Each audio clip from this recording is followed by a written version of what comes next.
In the quiet hours, when the world outside has surrendered to the dark, the house is still.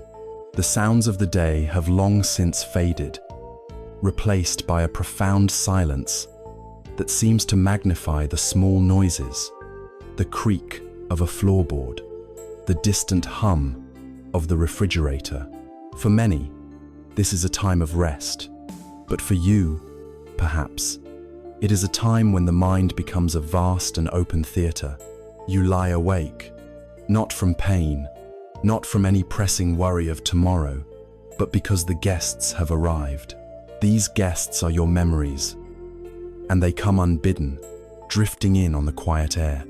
A fragment of a song from a long ago summer, the specific shade of sunlight filtering through the leaves of a childhood tree, the feeling of a hand held for the first time, the echo of a shared laugh, the sharp, clear memory of a tear. They are not ghosts, these visitors. They are pieces of you. A life fully lived does not simply vanish. It leaves behind a rich tapestry, and in the stillness of the night, your mind unspools it, thread by thread. This is not a sickness, this wakefulness. It is not a flaw to be corrected. It is the natural activity of a mind attempting to hold a lifetime. The restlessness we feel, the ache that can sometimes accompany these memories, does not come from the memories themselves. It comes from our struggle with them. We push them away, wishing for the blankness of sleep. We cling to them, lamenting a time that is gone. We judge them, replaying old mistakes, wishing we had chosen a different path. We are fighting a river that only wants to flow. But what if we were to try something different tonight? What if, instead of fighting, we were to simply listen? What if we could welcome these guests, these memories, not with resistance, but with a quiet, gentle curiosity? The wisdom of Zen does not ask us to erase the past. It does not demand that we empty our minds. It simply offers a way to sit with what is already there. It teaches us to transform this restless river of recollection into a gentle stream of meditation.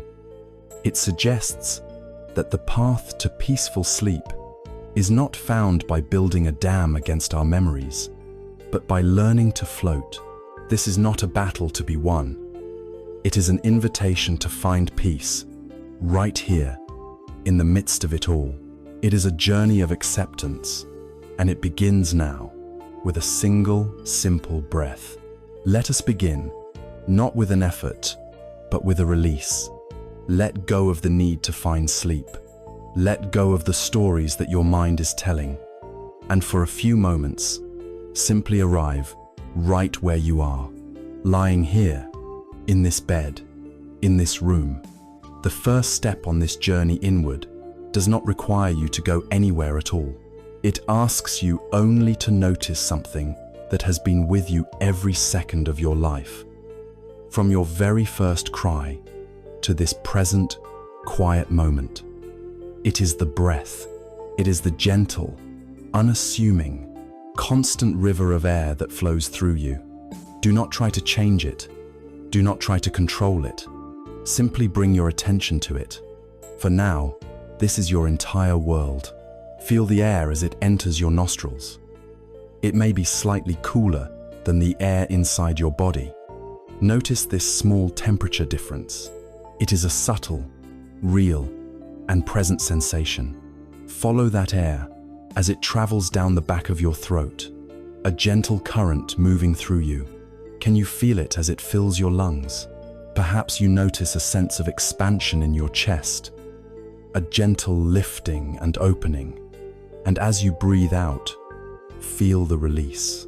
The air is now warmer as it leaves your body, carrying with it what is no longer needed. The chest softens, the body lets go. This is the rhythm of life, this simple, beautiful exchange, in and out, a quiet receiving and a gentle release.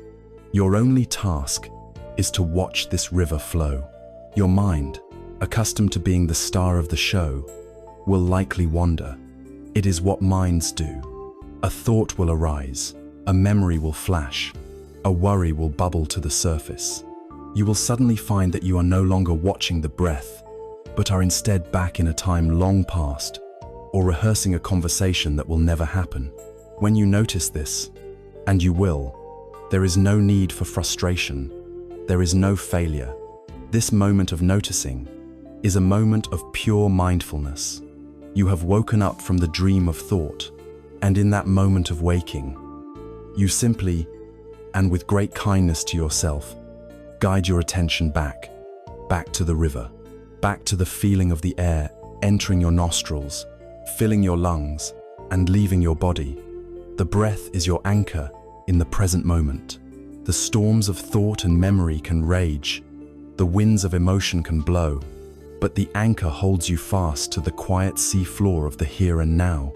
Each time you return to the breath, you are strengthening that anchor. Wandering away and coming back is not a distraction from the practice. It is the practice. Consider this river of breath.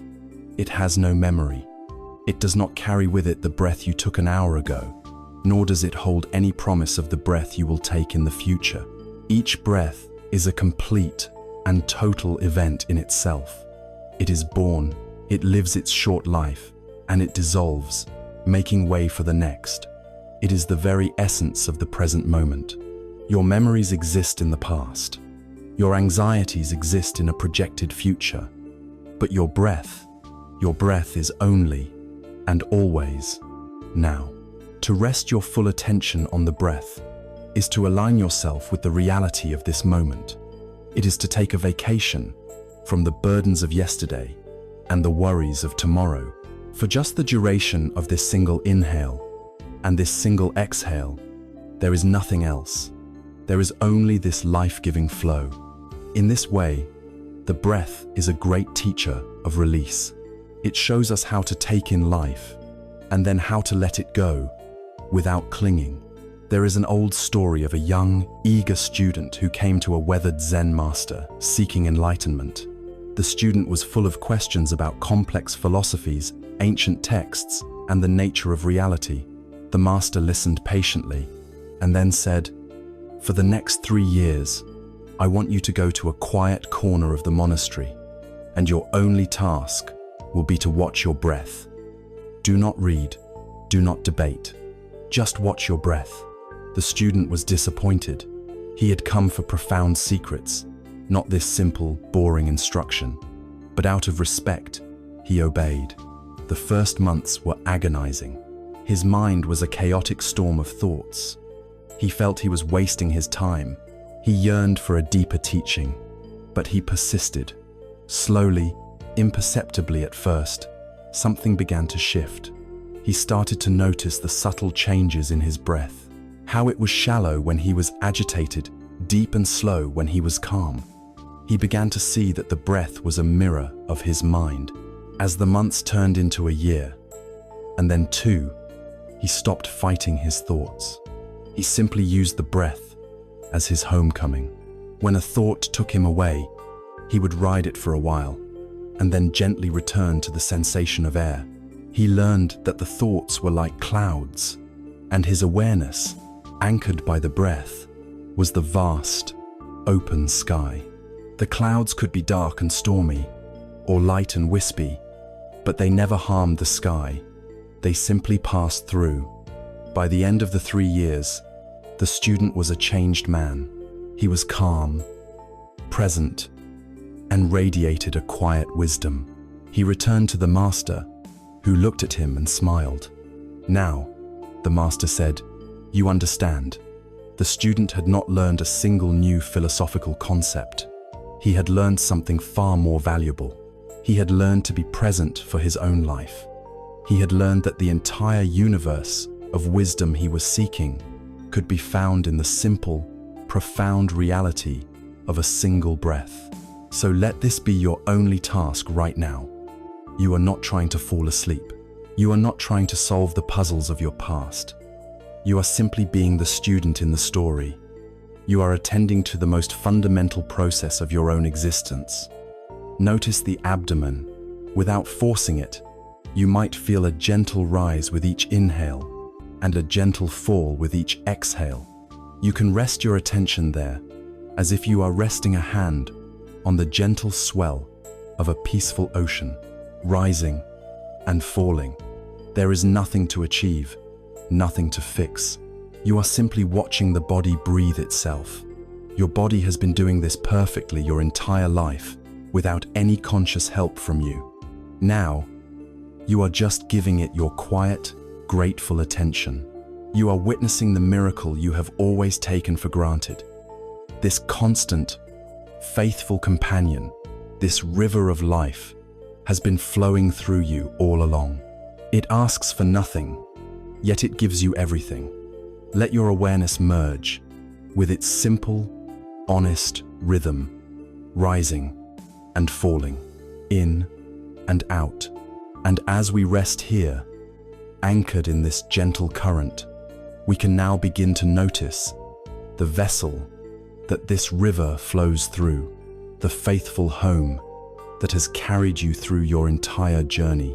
We can begin to listen with this same quiet attention to the wisdom of the body itself. As your awareness rests in the gentle rhythm of the breath, this constant, faithful river, let us now turn our attention to the riverbed itself. The breath does not exist in a void. It flows through the sacred vessel of your body. This body, your home for a lifetime, which has carried you through every joy, every sorrow, every triumph, and every trial. For so much of our lives, we treat our bodies as tools, or worse, as adversaries. We demand performance from them. We criticize their appearance. We resent their aches and pains. Tonight, let us do something different. Let us approach our own body, not with judgment, but with the gentle curiosity of a kind friend, a loving caretaker. Let us simply listen to its story, written not in words, but in sensations. We will begin a slow journey of awareness, a gentle scan from the tips of your toes to the crown of your head. There is no goal here other than to notice, to feel, and to accept what is present. Bring your full attention, like a soft, warm light, down to your feet. Focus on your toes. Can you feel them individually? You may notice the sensation of the fabric of a sock or a sheet against them. You may feel warmth or coolness or a subtle tingling. Whatever you feel, or even if you feel nothing at all, it is perfectly fine. Simply rest your awareness there. These feet have walked so many miles. They have stood on soft grass and hard pavement. They have carried you towards loved ones and away from danger. They have danced, and they have stood waiting patiently in line. Send a wave of gratitude down to your feet, thanking them for their unwavering service on your long journey. Now, allow that soft light of awareness to travel up to your ankles, your calves, and your shins. Feel the weight of your lower legs resting on the mattress.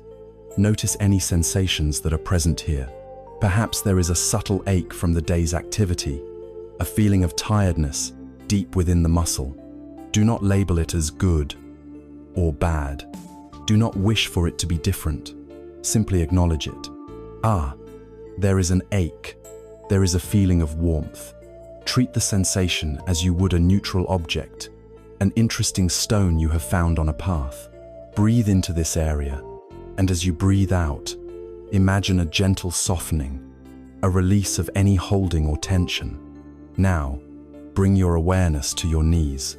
The knees are joints that have bent and straightened millions of times, allowing you to kneel, to climb, to sit.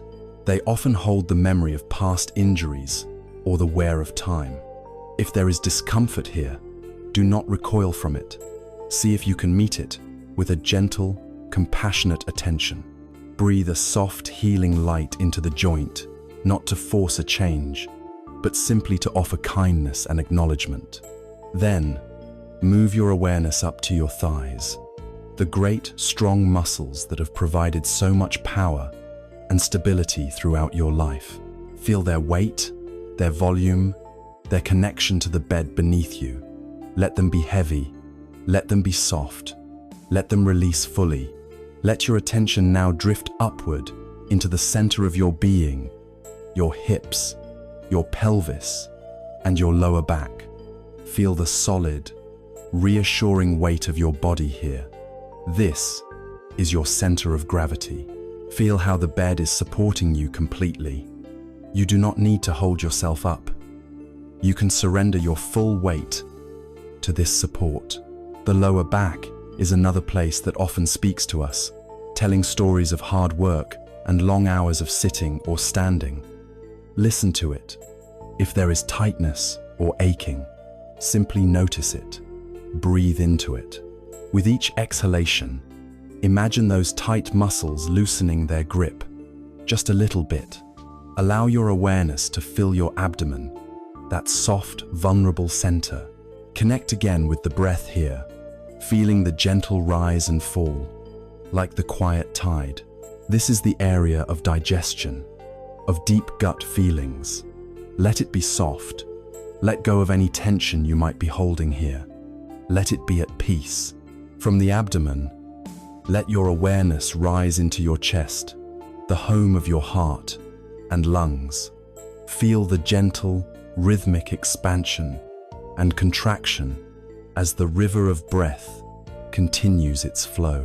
Perhaps you can feel, or imagine you can feel, the steady, faithful beat of your heart within your chest, that quiet drum that has been beating for you, second after second, minute after minute, day after day, for your entire life. It has never asked for a day off. It has never stopped its work. Rest your attention on this incredible, life-sustaining rhythm. Feel a sense of gratitude for this tireless organ, this core of your physical being.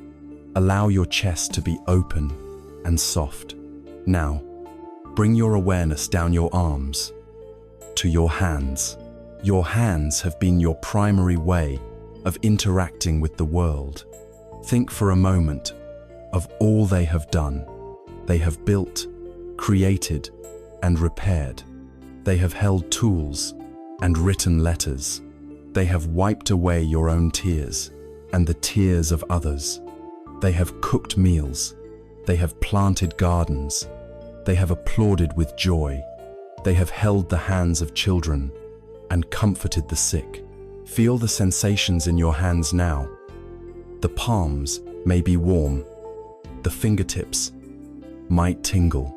Feel the life that is present in them, even in stillness. Allow your hands, your wrists, your forearms, and your upper arms to become heavy, to rest completely, releasing all effort. The journey of awareness now travels to one of the most important areas, the shoulders and the neck. We are all creatures of habit, and one of our most common habits is to carry our burdens in our shoulders, high and tight. Consciously allow them to drop. Let them melt away from your ears. Imagine the weight of all your past responsibilities, all your worries, all your unspoken words, gathered there like heavy coats. And with each exhale, let one of those coats slide off, falling away into nothingness. Let your shoulders be wide, soft, and at ease. Let your neck be long and free of tension, a graceful bridge connecting your mind and your body. Finally, bring the soft, warm light of your awareness to your head and your face.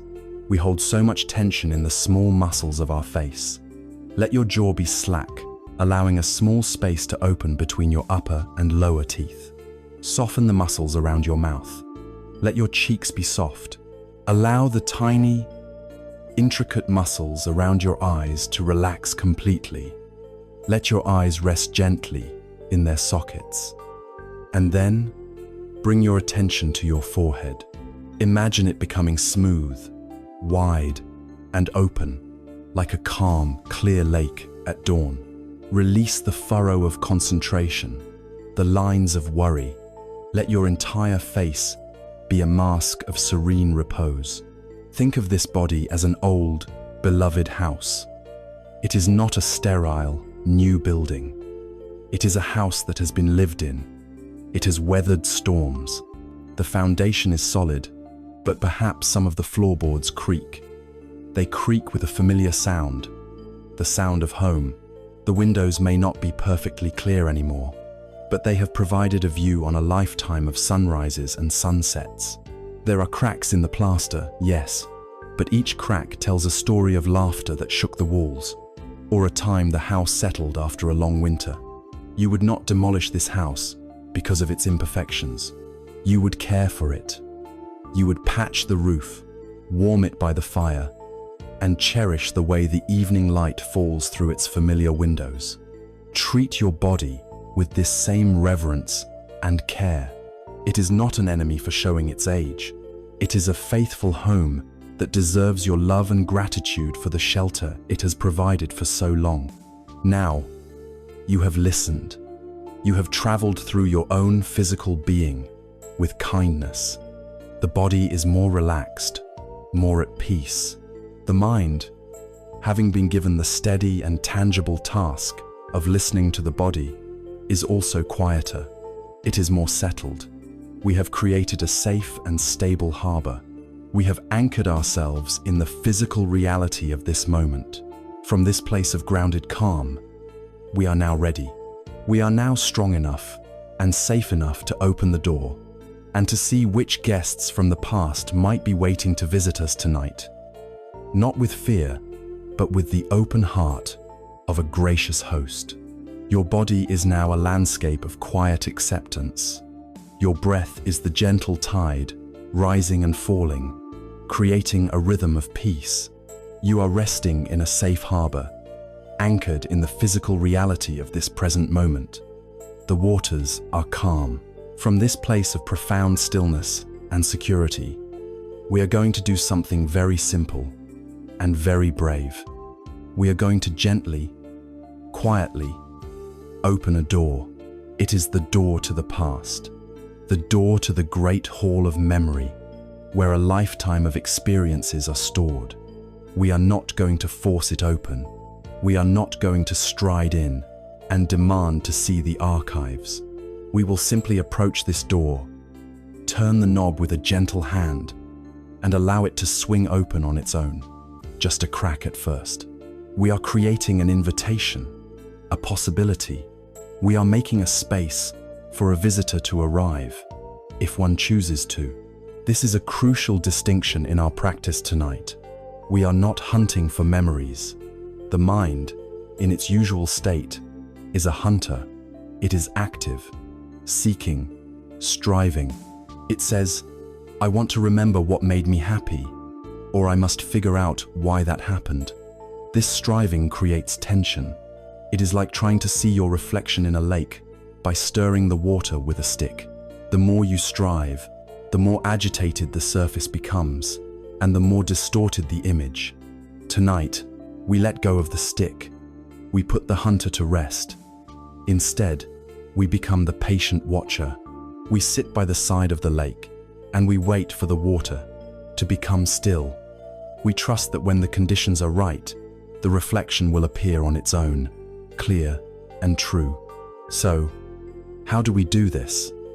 We do nothing.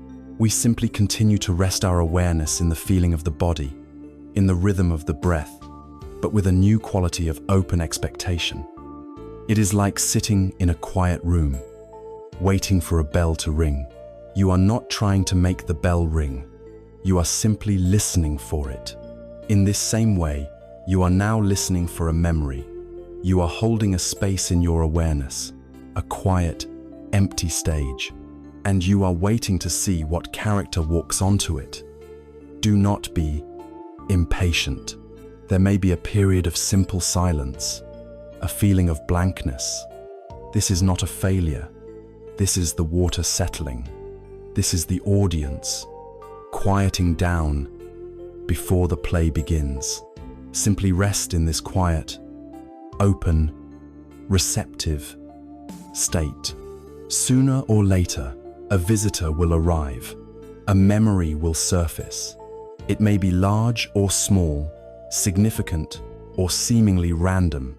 It could be the image of a particular wallpaper pattern from a childhood home. It could be the sound of a bicycle bell. It could be the feeling of wool against your skin, or the faint, ghostly taste of a meal you ate decades ago. When this first memory arrives, your task is simple and singular. Just notice it. Observe its form. Is it primarily a picture in your mind's eye? Note that. A visual. Is it a sound? A sound. Is it a physical sensation in your body? A warmth in the chest or a knot in the stomach? A feeling. By first noticing its form, you create a small space between you, the observer, and the memory itself. You are not immediately swept away by the story. You are like a naturalist who first identifies a bird by its species before studying its behavior. This simple act of labeling, visual, sound, sensation, is a powerful tool of mindfulness. The next instruction is perhaps the most important.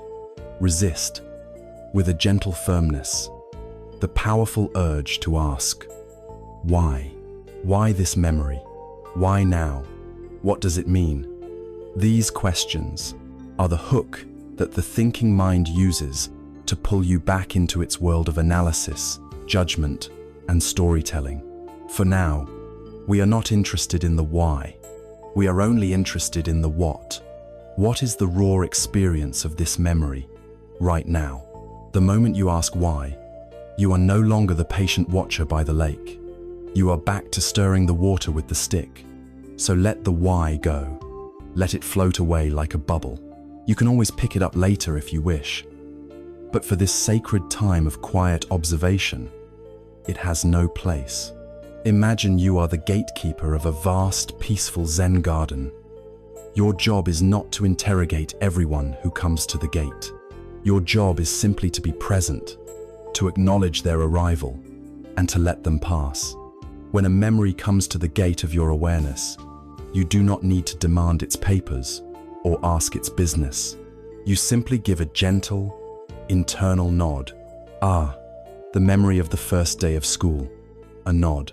The memory of the smell of rain on hot asphalt. A nod. The memory of my mother's voice. A nod. You are a friendly but detached host. You are polite, you are welcoming, but you do not get entangled in your guests' dramas. You maintain your peaceful center. By cultivating this attitude, you create a profound sense of safety. You are teaching your mind that it is safe for any memory to arise, because it will be met not with fear or judgment, but with a calm, steady, and compassionate presence.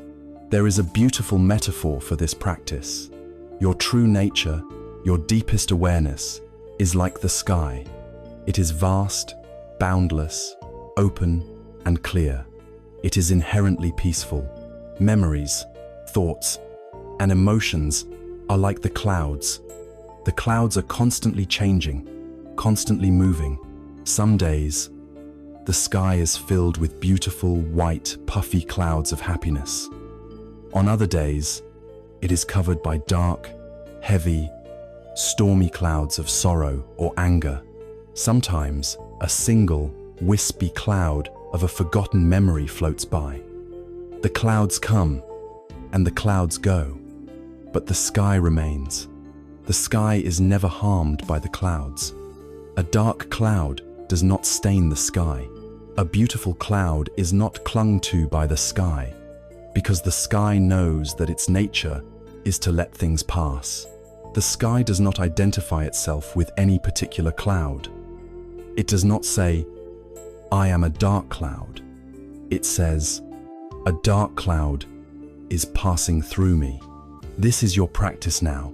As this first memory, this first cloud, drifts into the sky of your awareness, see if you can embody the quality of the sky. Watch the memory. Let it be what it is. If it is pleasant, enjoy its beauty without trying to grasp it and hold it forever.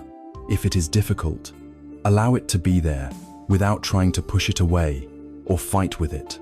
Know that you are the sky, and it is just a cloud. It too will pass. This perspective offers an incredible freedom. It means you are not your memories. You are the space in which your memories occur. You are the stillness that holds all the sound. You are the vast, peaceful sky that allows all the weather of your life to happen. We have now established the foundation. We have built our safe harbor, anchored in breath and body. We have learned how to open the door to the past with gentleness.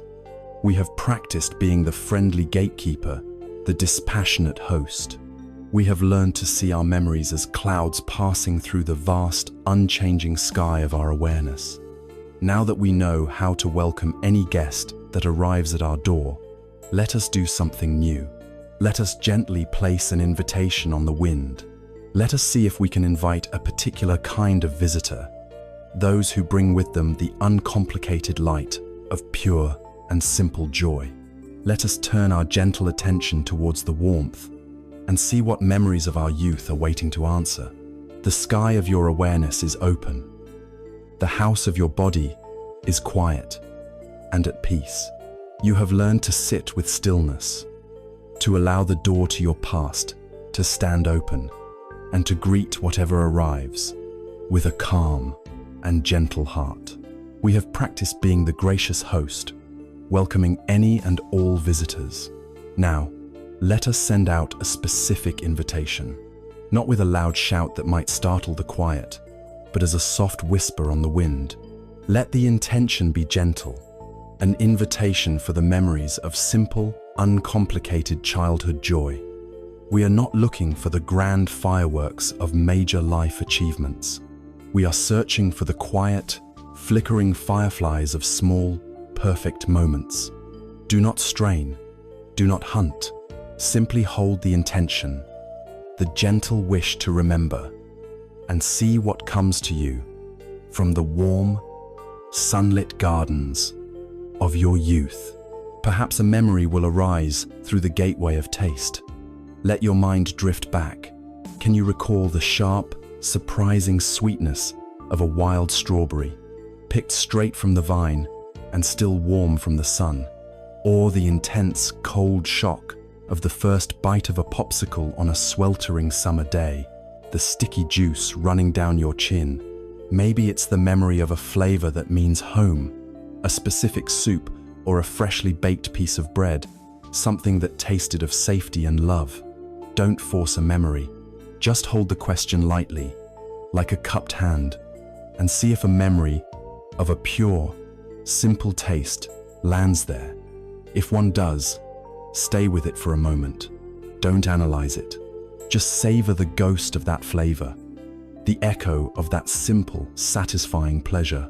Or maybe your visitor will arrive through the sense of touch, the feeling of cool, slick mud squishing between your bare toes after a spring rain, the rough, dependable bark of a familiar tree, your hands and feet knowing exactly where to find their holds as you climbed.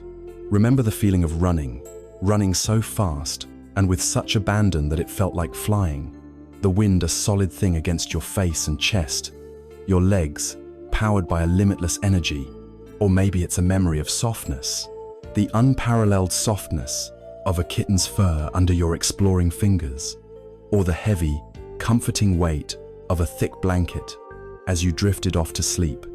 Allow a memory of touch to find you, the feeling of sun on your skin, of cool water in a lake, of a hand held in yours. If a memory comes, feel it. Let the sensation live again, just for a moment, in the landscape of your body. Perhaps the guest will be a sound, the unique, jingling music of an ice cream truck turning onto your street, a sound that could send a jolt of pure excitement through you. The rhythmic, hypnotic chirping of crickets on a warm evening, a sound that was the very definition of summer. Maybe it's a human sound, the sound of children's laughter, yours among them, echoing in a game of hide and seek as twilight fell.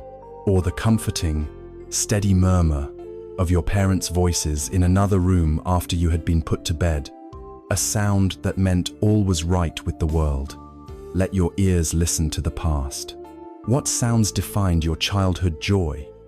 A particular song on the radio? The roar of a crowd at a local game? The simple sound of a screen door slamming shut? Listen for the echo. Now, as you hold one of these small, bright memories in your awareness, shift your attention slightly. Move it from the content of the memory itself to the effect of the memory on your body, right here, right now. As you remember the taste of that wild strawberry, or the feeling of running with the wind, what do you notice in your physical being? Pay close attention. You might feel a subtle warmth spreading through your chest. You might discover that the corners of your mouth have turned up into a gentle, unconscious smile. There might be a feeling of lightness, of expansion, as if the memory has created more space inside you. This is a profound discovery. It shows us that joy is not just an idea locked away in the past. It is a physiological reality. Its echo can be felt, physically, in the present moment. The capacity for that same feeling, that same cellular response of lightness and warmth, has not gone anywhere. It still resides within you. A dormant seed, waiting for the right conditions to stir. There is a story of a very wealthy and powerful man who had everything he could possibly want. He had palaces and treasures, servants and accolades, but he was deeply unhappy. A profound emptiness gnawed at him. He decided he would travel the world to find the secret to happiness. He went to the most famous gurus who gave him complex philosophies. He bought the most extravagant jewels, but their sparkle faded. He threw the most lavish parties, but woke up feeling emptier than before. Defeated, he returned to his own land and sat on a simple bench in a public park. His quest, a total failure. As he sat there, lost in his misery, he noticed a small child nearby. The child was not playing with an expensive toy. The child had found a single, ordinary, fallen leaf, and they were utterly captivated. The child held the leaf up to the light, marveling at its network of veins. They traced its edges with a tiny finger. They let it flutter to the ground and then pounced on it with a shriek of delight. For that child, in that moment, the entire universe consisted of this one magnificent leaf. Watching the child, the wealthy man had a sudden, profound realization. He had been searching for happiness, as if it were a treasure to be acquired, a destination to be reached. He saw now that happiness was not a thing, but a way of being. The child was happy, not because of the leaf, but because their mind was completely present with the leaf. The child's mind was not filled with thoughts of past regrets or future ambitions. It was not comparing the leaf to other, better leaves. It was simply open, curious, and totally absorbed in the present moment. And from that pure presence, joy arose, as naturally and as effortlessly as sunlight. This is the secret of the childhood joys you have just been remembering. Their power did not come from the events themselves. The ice cream, the running, the sunny day, these were just the stage. The magic came from your state of mind. As a child, your mind was more like the child's in the park. It was less cluttered. It was able to be fully present, with the taste of sweetness, with the feeling of the wind, with the sound of laughter. You were not thinking about your responsibilities, or your reputation, or the passage of time. You were simply there. And in that simple, uncluttered presence, you were open to joy. So know this. That capacity for simple, present moment joy has not been lost. It is not a treasure buried in the past. It is an innate quality of your own awareness. It has only been covered over by the complexities and burdens of a long life. By practicing this simple act of remembering and feeling the echo in your body, you are reacquainting yourself with this fundamental part of your being. You are reminding yourself that the child with the leaf still lives inside you. But life, as we all know, is not made only of these sunlit moments. To build a strong house, you need more than just sunshine. You also need the winds and the rains to test the foundation. Soon after these moments of pure joy, we all encounter our first stumbles, our first challenges. These are not the opposite of joy, but rather its necessary companion on the path of life. They are the experiences that begin to teach us about our own strength, the moments that build the resilience that would serve us for all the years to come. Let us now turn our compassionate attention to these first gentle slopes, the first small hills we had to climb. The garden of our past contains more than just sunlit patches of joy. For any garden to be truly alive, for its roots to grow deep and strong, it needs the rain.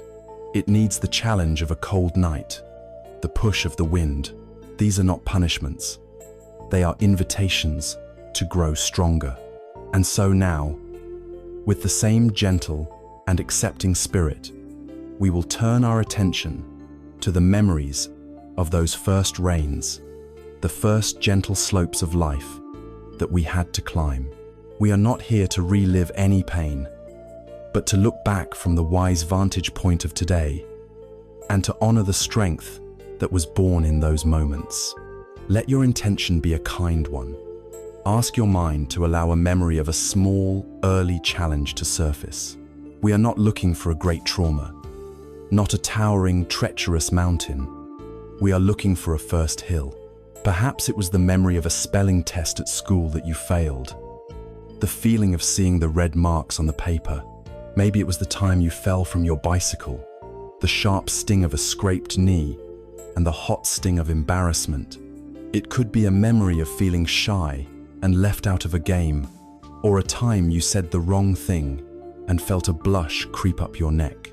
Allow a small, manageable memory of a challenge to present itself.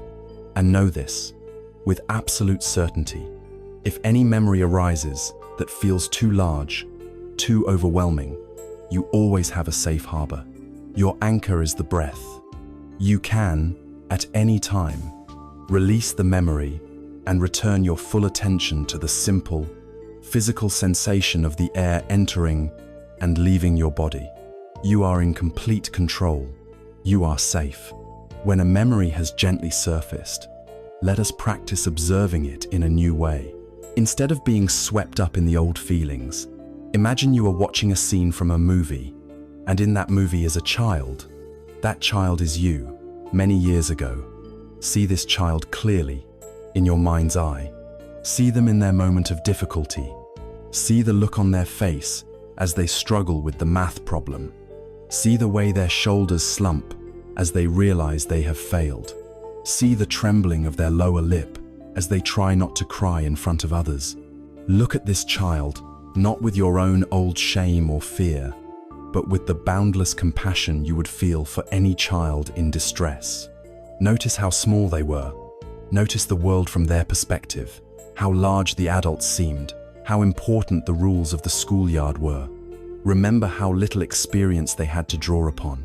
They were doing their best with a very limited toolkit. They were navigating a brand new world with a map that was still mostly blank. As you watch this young version of yourself, see if you can feel a wave of tenderness, of empathy for them. They were not bad, or stupid, or weak. They were simply young and learning. This challenge, which seemed so monumental to them at the time, was one of their very first lessons in the great curriculum of life. Now, let us shift the focus of the camera. After observing the moment of the struggle itself, let the movie play forward just a little bit. What happened next? After the initial sting of failure or fear, what did this child do? This is where the hidden strength is revealed. After falling from the bicycle, did they, perhaps after a moment of tears and frustration, eventually get back on? Maybe not that same day, but the next or the next week. In that small act of getting back on, a seed of resilience was planted. After failing the test, what did they learn? Perhaps they learned a new way to study, or perhaps they learned a more profound lesson, that failure is an event, not an identity, that the sun still rises the next day, that life goes on. And in that realization, a seed of wisdom was sown. Look for these moments of quiet courage. The courage to walk back into the classroom the next day. The courage to raise a hand, to answer another question, even when uncertain. The courage to apologize, or to try again. We so often remember the sting of our failures, but we forget to honor the strength that was forged in their aftermath. These early challenges were like a blacksmith's fire. The fire itself is hot and uncomfortable, but it is necessary to temper the steel, to make it strong and flexible. Every time you faced a small fear, every time you picked yourself up after a small fall, you were tempering the steel of your own character. The so-called scars that these events may have left are not signs of damage. They are the marks of a warrior. They are testaments to your own healing, proof that you have endured, learned, and grown. Think of a pine tree, high on a mountain ridge. In a sheltered valley, a tree might grow perfectly straight and lush, protected from all harshness. It is beautiful in its own way, but its roots are shallow, its wood is soft. The pine tree, on the mountain, however, lives a different life. It is relentlessly battered by the wind from the west. It is burdened by heavy snows in the winter. It is scoured by the sun in the summer. As a result, it does not grow straight. It is gnarled, twisted, its branches shaped by its constant struggle. It is not a perfect tree by the standards of the sheltered valley, but its roots have been forced to grow deep, clinging to the very rock of the mountain for survival. Its wood is dense, strong, and incredibly resilient. Its twisted form has a profound and rugged beauty, a character that speaks of endurance and survival. You are that mountain pine. Your life has not been a sheltered one. These first slopes, these early challenges, were your first wins. They were the forces that taught you to grow your roots deeper. They shaped you. They gave you your unique character, your profound inner strength. The person you are today, the person who has survived a lifetime of joys and sorrows, was made strong in these very moments. Without these wins, you would not have the deep roots you possess today. There is nothing to regret. There is only something to honor. So now, in the quiet theater of your mind, let us perform one final act. See that child again, the younger you, standing in the middle of their challenge, and from your place of wisdom and safety in the present moment, walk into the scene. Approach this child gently, kneel down beside them, and in your imagination, place a kind, reassuring hand on their shoulder. Look into their eyes and communicate to them, not necessarily in words, but with a feeling of profound love and acceptance. Let them know, it's okay, you are okay. You did the best you could with what you knew then. You were so brave. I am so proud of you for trying, and I forgive you for not being perfect. You were never meant to be perfect. You were meant to be you. Feel the release in that act of compassion. Feel the old knot of shame or regret in your own heart begin to soften, to dissolve in this warmth of self-acceptance. You are healing the past by bringing the light of your present awareness to it. You are becoming your own loving parent. As we rest in this feeling of gentle strength and self-compassion, we can recognize how these inner struggles shaped us. But our lives are not lived in isolation. So much of who we become is also shaped by our connections to others. And perhaps no experience is more formative, more powerful in its ability to teach us about ourselves than the first time the heart begins to stir with a new and mysterious feeling for another person. Let us now, with this same gentle spirit, turn our attention to that great and beautiful river, the river of first love. Having honored the strength that was born from your first challenges, let us now allow the landscape of memory to soften. The heart, having learned to endure, must also learn to open. And there is perhaps no event more powerful in opening the heart for the first time than the mysterious and beautiful pull toward another person. We are not speaking of the mature, complex love of later years, but of its first tender blossoming. That first crush, that first romance, that first time the world seemed to fade into the background, and one person's face, one person's voice became luminous. Let the invitation be a gentle one. There is no need to force a specific memory. Simply hold the intention and allow an image, a name, or perhaps just a feeling from that time to surface. It does not matter if this love was reciprocated.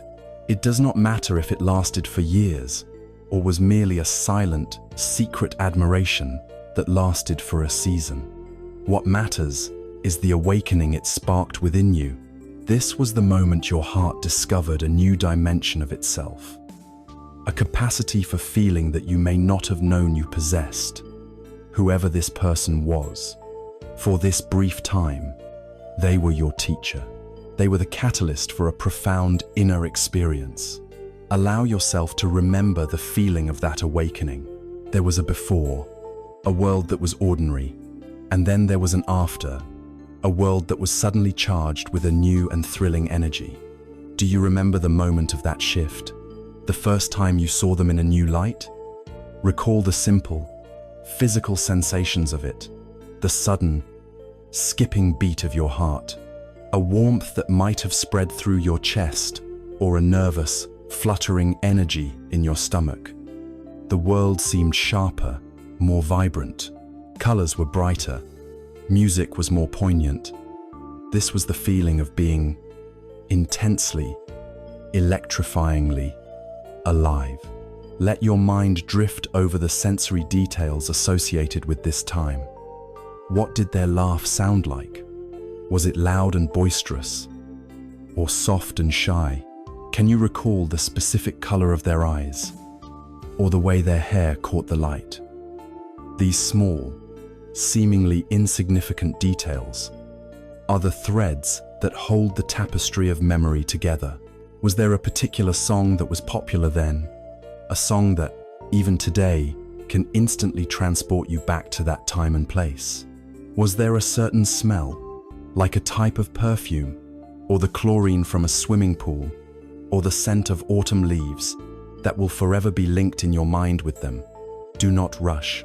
Let these details emerge gently. They are the texture of this memory. Now, turn your awareness to your own inner world during that time.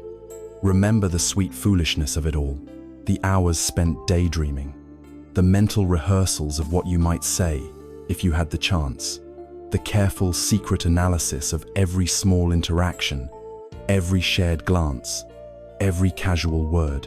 It was a time of immense vulnerability and soaring hope. You were learning about your own capacity for devotion, your ability to place another person's happiness at the center of your universe. This feeling, in its pure form, is a beautiful and natural force of life. It is the same energy that causes a flower to turn its face towards the sun. For a time, this person was your sun, and your entire being, instinctively and without question, turned towards their light.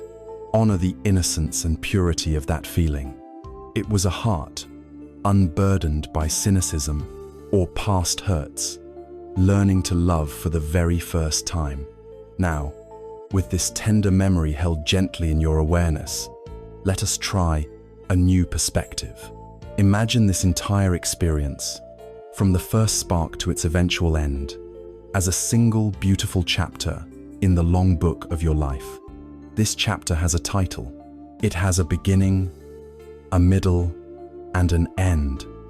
Like all chapters in all books, it is complete in itself. It tells a particular story, teaches a particular lesson, and then it concludes, allowing the next chapter to begin. Your task now is not to wish the chapter had been longer or that it had ended differently. Its perfection lies not in its outcome, but in the fact that it was written at all. It is a part of your story, forever. Perhaps the ending was happy, or perhaps it was painful. Perhaps it didn't have a clear ending at all, and simply faded away like a photograph left in the sun. It does not matter. The value of the chapter is not judged by its final sentence. Its value is in the richness of the story it told. It taught you about hope, about vulnerability, about the exquisite joy and the sharp ache of a heart that is truly open. From the wise perspective of today, see if you can look back on this chapter with gratitude. Thank this younger version of yourself for being brave enough to feel so deeply. Thank this other person for being the catalyst for such a profound awakening. And then, gently, in your mind, close the cover on that chapter. It is not an act of forgetting. It is an act of honoring it as a complete and finished part of your journey. In a field, you might find a single, perfect wildflower. Its color is a shade you have never seen before. Its petals are like silk, and its fragrance is intoxicating. You can sit beside it, admire its beauty, and feel a sense of wonder that such a thing exists. You are filled with joy just by being in its presence. Now, as you sit there, you know in your heart that this flower is not permanent. The wind and rain will come, the sun will set, and eventually the petals will curl and fall. The flower will return to the earth from which it came. This is the natural way of things. Your suffering would not come from the flower's inevitable fading. Your suffering would only come if you tried to grasp it, to uproot it and take it home, demanding that it stay perfect and unchanging forever. It is the clinging, the resistance to the natural law of change that creates pain. The wisdom lies in appreciating the flower in its fleeting perfection with an open hand. You love it more, not less, because you know it is temporary. That first love was your wildflower. It bloomed in the landscape of your youth with a breathtaking and unique beauty. It was real. It was perfect in its moment. And, like all things in this universe, it was impermanent. That is the great law of anicca, of impermanence. Looking back now is not an exercise in mourning the flower that has long since faded. It is an exercise in gratitude. Gratitude that you were the one who got to wander through that field at that exact time and witness its bloom. The experience enriched you. It showed you a new color in the spectrum of life. The fact that it ended does not negate its beauty any more than a sunset is made less beautiful by the coming of night. In fact, its preciousness is defined by its transient nature. This experience was one of your first and most personal lessons in this fundamental truth of existence. It taught you that things come and things go, that feelings arise and they pass away, that the river of life is always flowing, and that our peace comes not from trying to dam the river, but from learning to flow with it.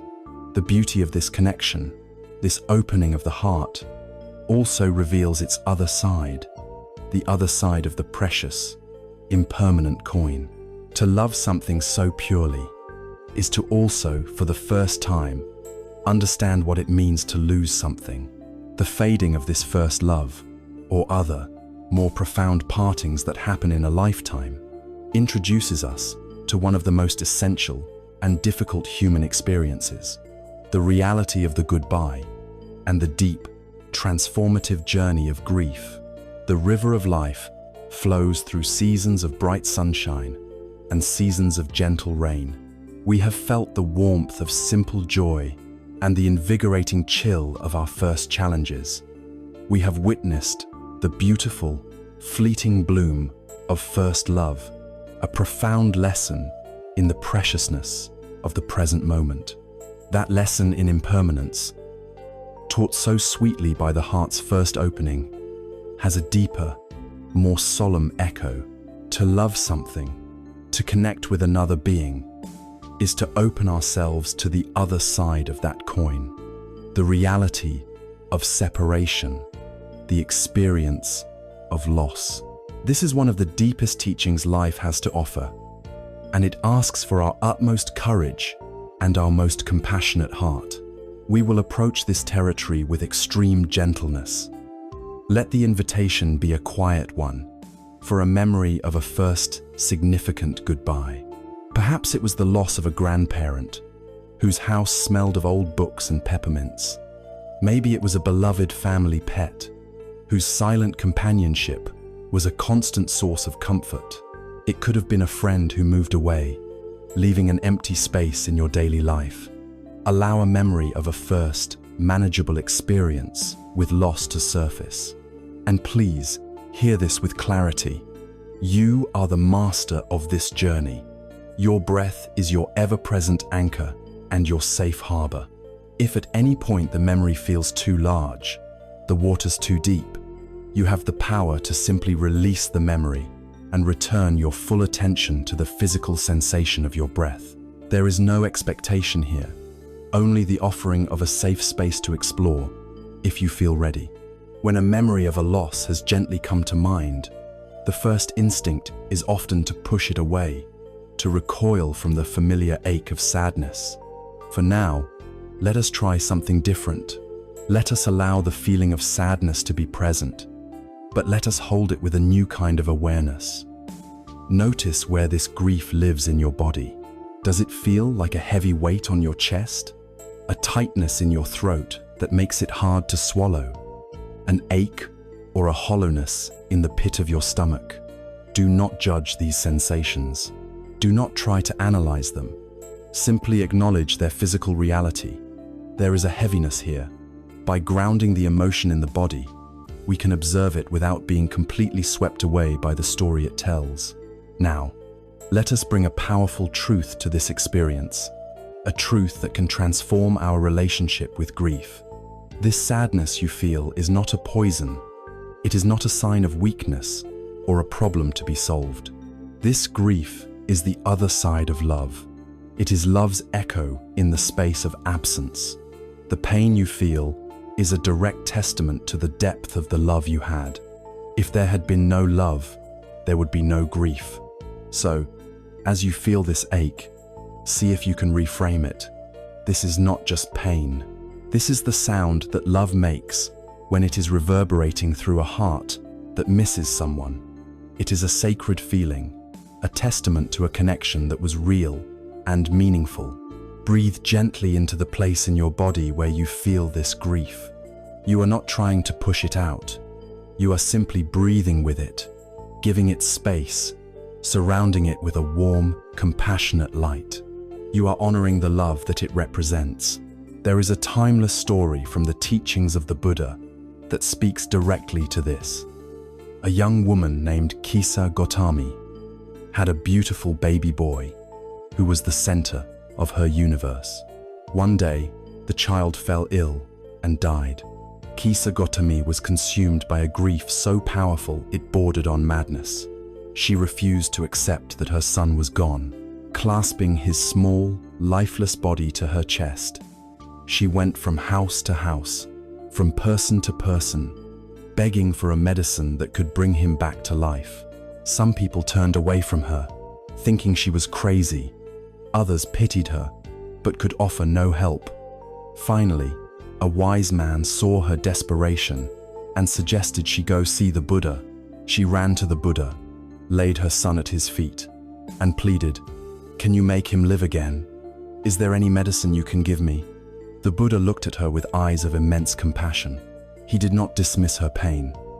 He said, "Yes, there is a medicine I can offer, but to make it, I need one special ingredient.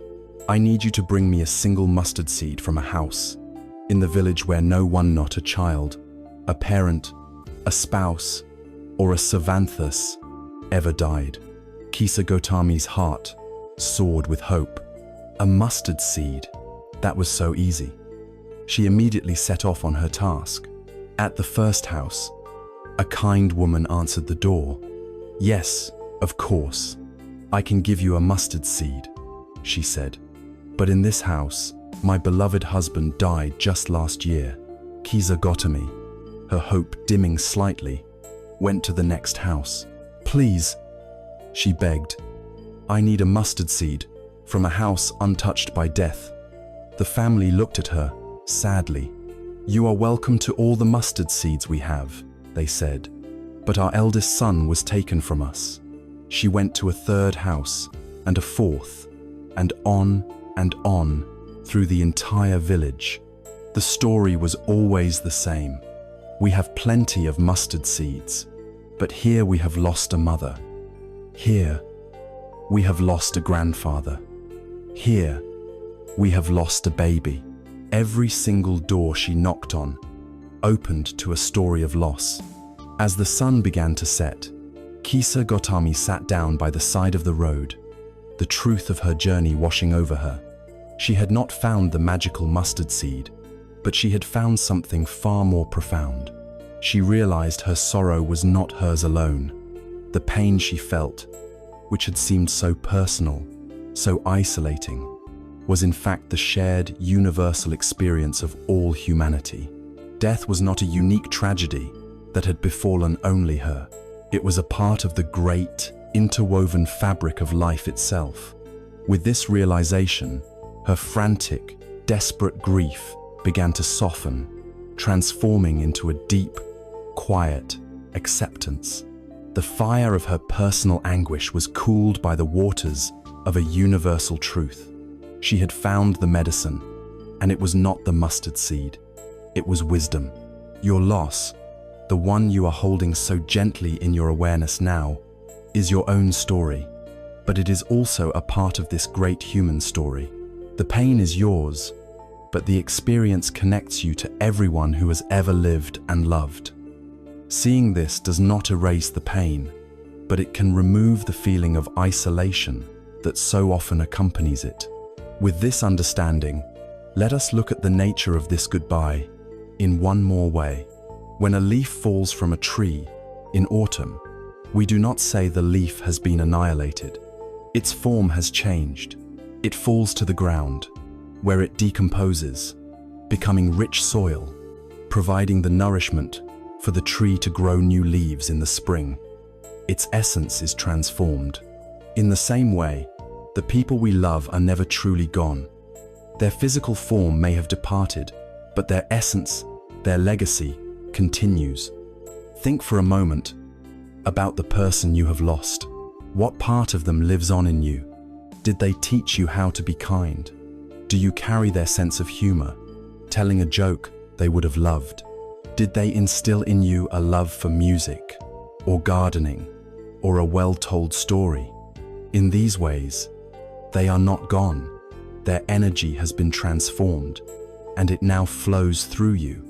To honor their memory is to cultivate these beautiful qualities they gave you. In doing so, their life continues to nourish the world through you. It takes immense courage to sit with these memories. It is a profound act of love for yourself and for those you have lost. You have learned that grief is love's enduring echo, that the experience of loss connects you to all of humanity, and that the legacy of those who are gone continues within you.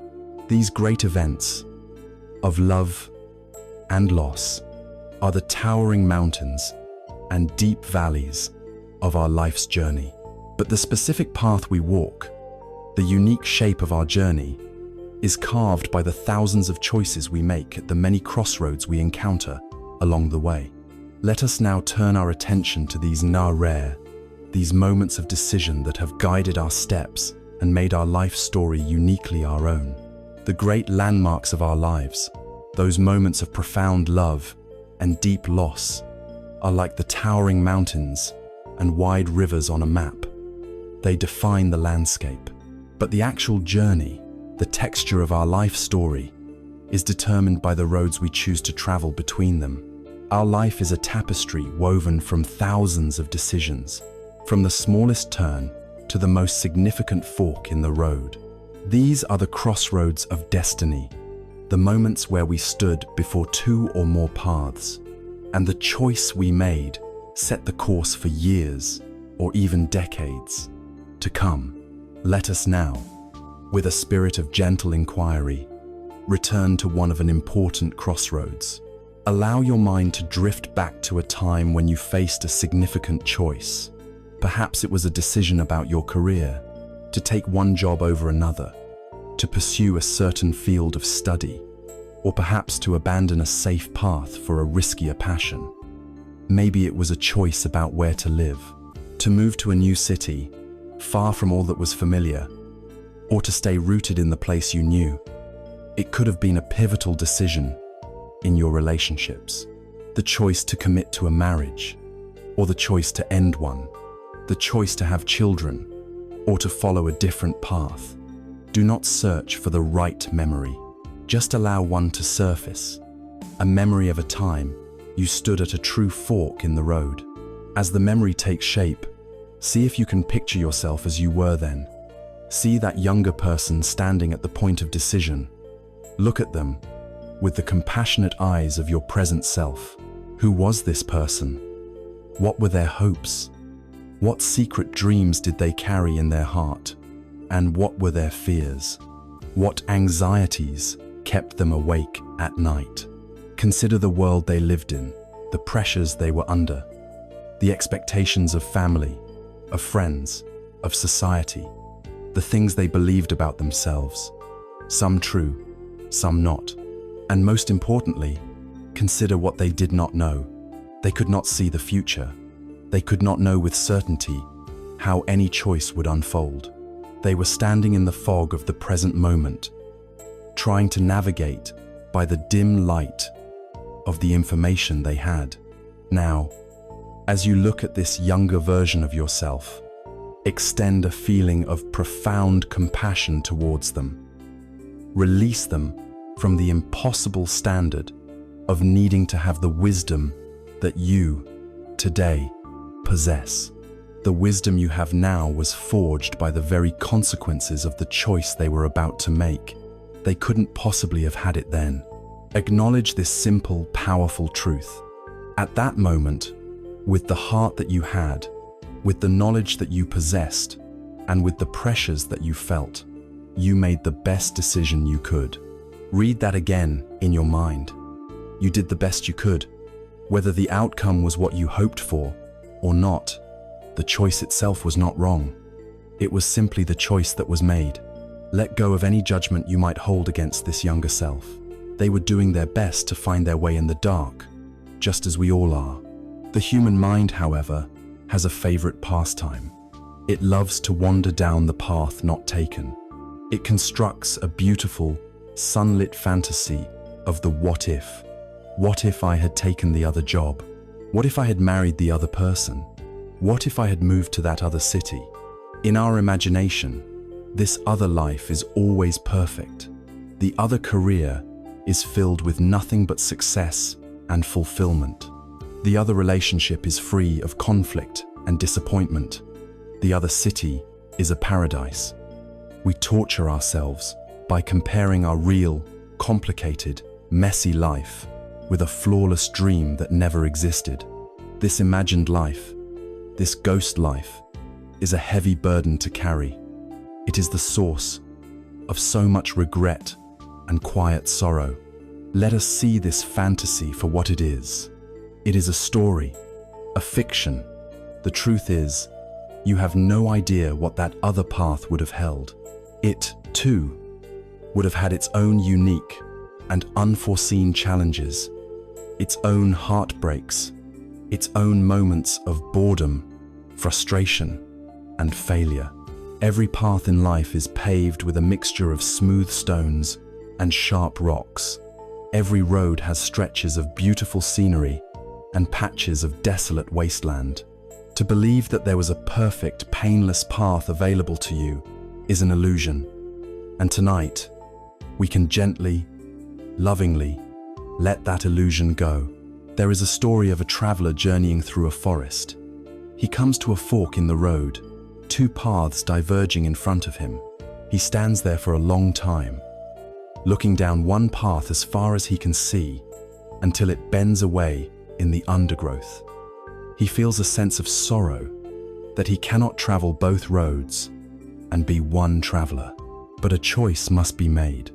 He looks at the other path and decides to take that one. As he walks, he knows that this choice has made all the difference in his life. But he does not torment himself with endless speculation about the road he left behind. He accepts that it is gone from his experience forever. His work is not to mourn the lost path, but to walk his chosen path with his full attention, to experience its unique turns, to learn its unique lessons, to see its unique sights. You are this traveler. At your crossroads, you chose a path. Your work now is not to dream of the road you did not take.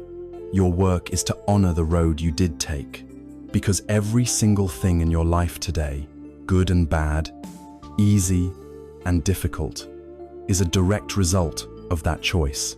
The people you know, the children you may have raised, the friends you have made, the skills you have learned, the wisdom you have gained, all of it exists because you walked this path.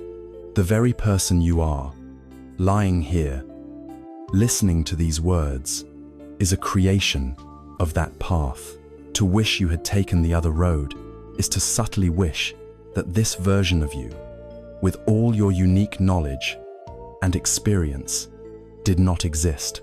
See if you can, in your heart, say yes to the path you have walked. Say yes to the whole journey. Yes to the surprising joys it brought you. Yes to the unexpected sorrows it taught you. Yes to the person it has forged you into. This is not a passive resignation. It is a powerful, active, radical acceptance of your own life. It is the ultimate act of self-love. It is looking at the entire, tangled, beautiful, and difficult map of your own history and saying, "This is my journey. It is unique. It is complete. It is mine." With this acceptance comes a great peace. The ghost of the other life dissolves. The burden of what if is set down. You are left with the simple, solid reality of what is.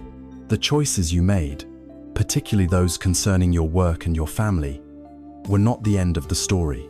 They were the beginning of a new phase, a long period of dedication, of effort, of service to others.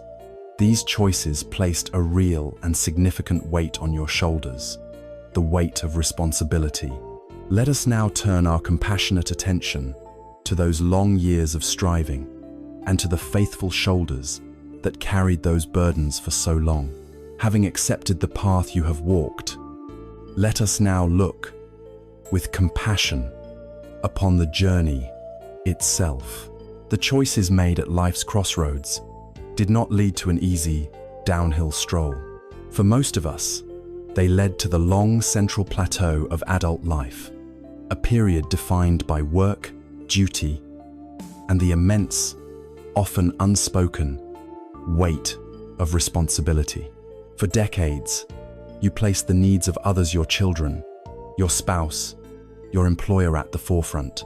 You became a pillar of support for those around you.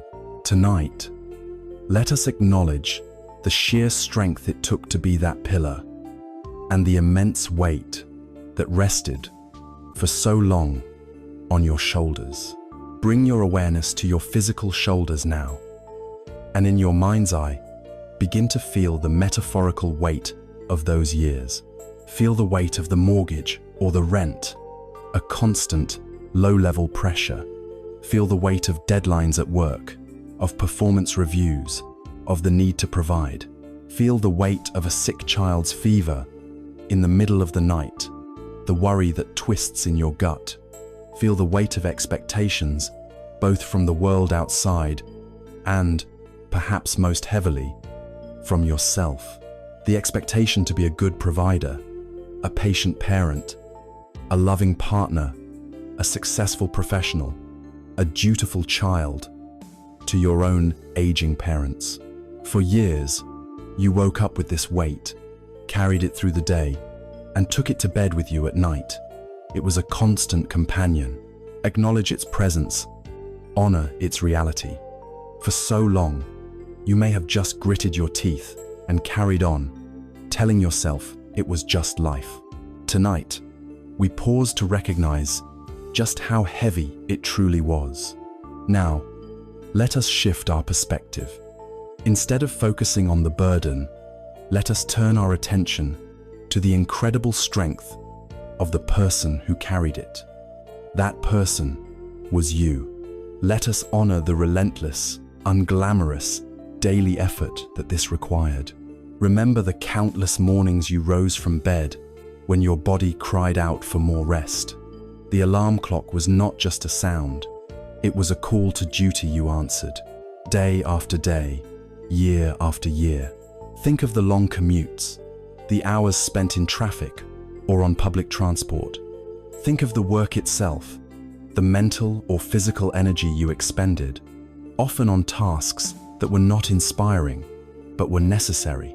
See all of this not as a dreary list of complaints, but as a litany of your own dedication. And then there was the work at home, the second shift that never truly ended.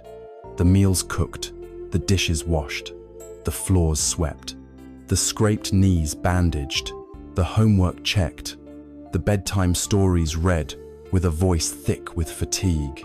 Remember the patience you had to summon from some deep, hidden well when dealing with a child's tantrum or a teenager's defiance.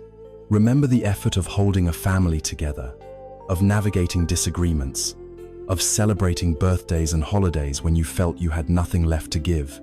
Each of these small, forgotten acts was an act of profound love. Each chore completed was a meditation on service. Each sacrifice of your own time and energy was a gift laid at the altar of your family's well-being. Look back on this person, this younger you, who worked so tirelessly, and see them not as a weary laborer, but as a hero in a quiet, epic story of devotion. Along with this immense weight of responsibility, we often carry a second, even heavier and more insidious burden. It is the burden of perfectionism. It is the quiet, whispering voice that tells us, even after all that effort, that we did not do it well enough. This voice catalogues our every perceived failure. It reminds us of the times we lost our temper and shouted when we should have been calm. It replays the school plays or sporting events we missed because of work. It fills us with guilt for the times we were physically present, but mentally distracted, our minds still churning with the problems of the day. It tells us we were not the perfect parent, the perfect spouse, the perfect son or daughter. Tonight, we can face this voice with a gentle, compassionate wisdom. We can see that the standard of perfection is an impossible one. It is a cruel fiction to hold up against the messy, beautiful reality of being human. To be a person under immense, prolonged pressure is, sometimes, to be impatient. It is, sometimes, to make mistakes. It is, sometimes, to be tired and distracted. This is not a moral failing. It is a sign that you are a human being, not a machine. See if you can, in your heart, forgive yourself for not being a superhero. Forgive yourself for every harsh word spoken in a moment of stress. Forgive yourself for every time you felt you fell short. You were navigating the complex, demanding, and often overwhelming reality of adult life. And you did it. You got through it. Your best was, and always has been, good enough. There is a well-known Zen story that illustrates how we carry these burdens long after they are gone. Two monks, an older one and a younger one were on a pilgrimage. Their vows forbade them from touching women. They arrived at a river where the current was swift and the water was high. A beautiful young woman stood on the bank, dressed in fine silks, afraid to cross for fear of ruining her clothes and being swept away. She looked at the monks with pleading eyes. Without a word, the senior monk walked over to her, hoisted her onto his back, waded across the powerful current, and gently set her down on the other side. She thanked him profusely, and he simply gave a small bow and continued on his way. The junior monk was utterly appalled. He was speechless with indignation. He followed his master, fuming in silence. His mind was a storm of judgment. How could he do that? He broke our sacred vows. He is not as pure as I thought. For hours, he walked behind the senior monk, the scene replaying over and over in his mind, his anger and resentment growing with every step. Finally, miles down the road, he could bear it no longer. He ran to catch up with the senior monk and burst out, "Master, I must speak. I cannot understand how you could have done what you did back there. You touched that woman. You carried her. You violated the precepts of our order." The senior monk stopped, turned to his agitated student, and looked at him with a calm, clear gaze. "Brother," he said gently, "I left that woman by the riverbank miles ago. Why are you still carrying her? For so many of us, our minds are like that junior monk. The difficult events of our past, the stressful day at work, the argument with our child, the mistake we made err over, they are finished, left by the side of the river. But we continue to carry them. We carry them for hours, for days, for years, even for decades, in the form of guilt, resentment, anger, and regret. They are the true weight on our shoulders. The events are gone, but our thinking keeps them alive. Let us practice, right now, being the senior monk. Acknowledge the burdens you carried, the real challenges you faced. Honor the effort it took. Forgive the imperfections. And now, set them down. Feel the physical weight on your shoulders, the tension in your neck and back. And with your next long, slow exhalation, imagine you are the junior monk finally understanding the master's lesson. Imagine all of it, the worries, the deadlines, the resentments, the guilt for not being perfect sliding off your shoulders, falling away from you, and dissolving into the earth. Feel the incredible lightness, the freedom, the empty space that remains. In those busy, burdened years, it was so easy to overlook the simple moments of grace and beauty that were woven into the fabric of daily life. Now, with the weight finally set down, we have the clarity to look back and discover the hidden treasures we might have missed. With the great weight of past burdens now gently set down, there is a new lightness in your being, a new clarity in your vision. With this clarity, let us look back upon that same long period of adult life, but this time with a different intention. We are not looking for the struggles or the sacrifices. We are on a treasure hunt. We are sifting through the sands of those busy years, looking for the small, overlooked, glittering flakes of gold. These are the moments of ordinary beauty, the quiet pockets of grace that were always there, waiting patiently for our attention. During the rush of life, our minds were too crowded to notice them. Now, in the stillness, we can finally see. We are not searching for memories of grand vacations or major promotions. We are seeking the sacred in the mundane. Let your mind drift back to your home during those years. Picture the family dinner table, not on a special holiday, but on an ordinary Tuesday. Can you recall the specific smell of a familiar meal cooking? Can you hear the sound of silverware against a plate? The murmur of conversation? Perhaps the sound of children recounting their day at school? See the light from the window or the lamp casting a warm glow on the faces of your loved ones. At the time, perhaps you were just trying to get through the meal, your mind already on the cleanup or the next day's tasks. But look at it now. See it for what it was. A moment of communion, of nourishment, of connection. A small, perfect ritual of togetherness in the midst of a busy life. Now, allow a memory of a quiet evening to surface. The day's work is finally done. The children, if you had them, are asleep. The house is settled into a deep silence. Perhaps you are sitting in a favorite chair with a cup of tea or a book. Can you recall the profound feeling of relief in that moment? The simple, unadulterated pleasure of stillness after a day of noise and activity.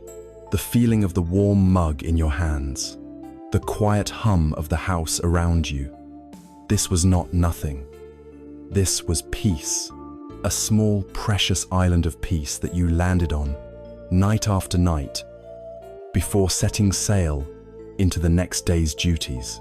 Let us recall one of the most universal and potent moments of ordinary beauty.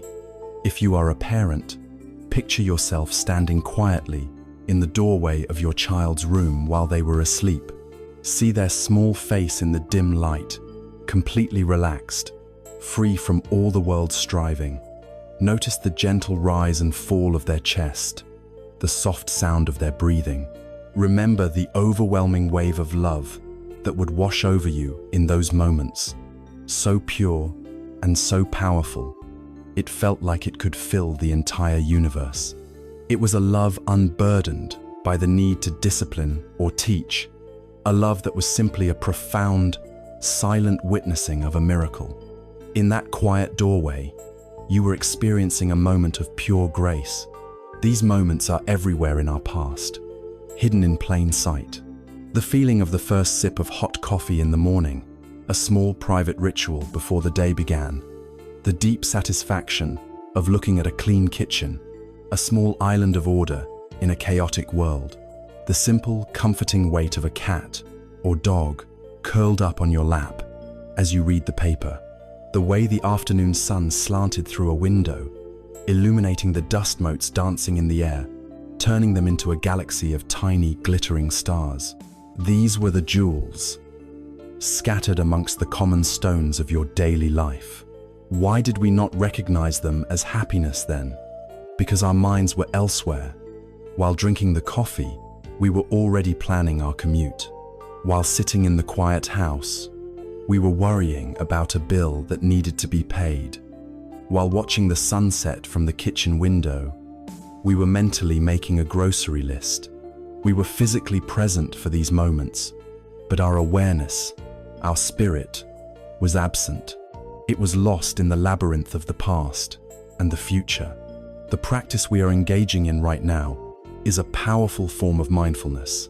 We are traveling back in time, not to change anything, but to give these precious, ordinary moments the one thing they were missing then: our full, undivided, loving attention.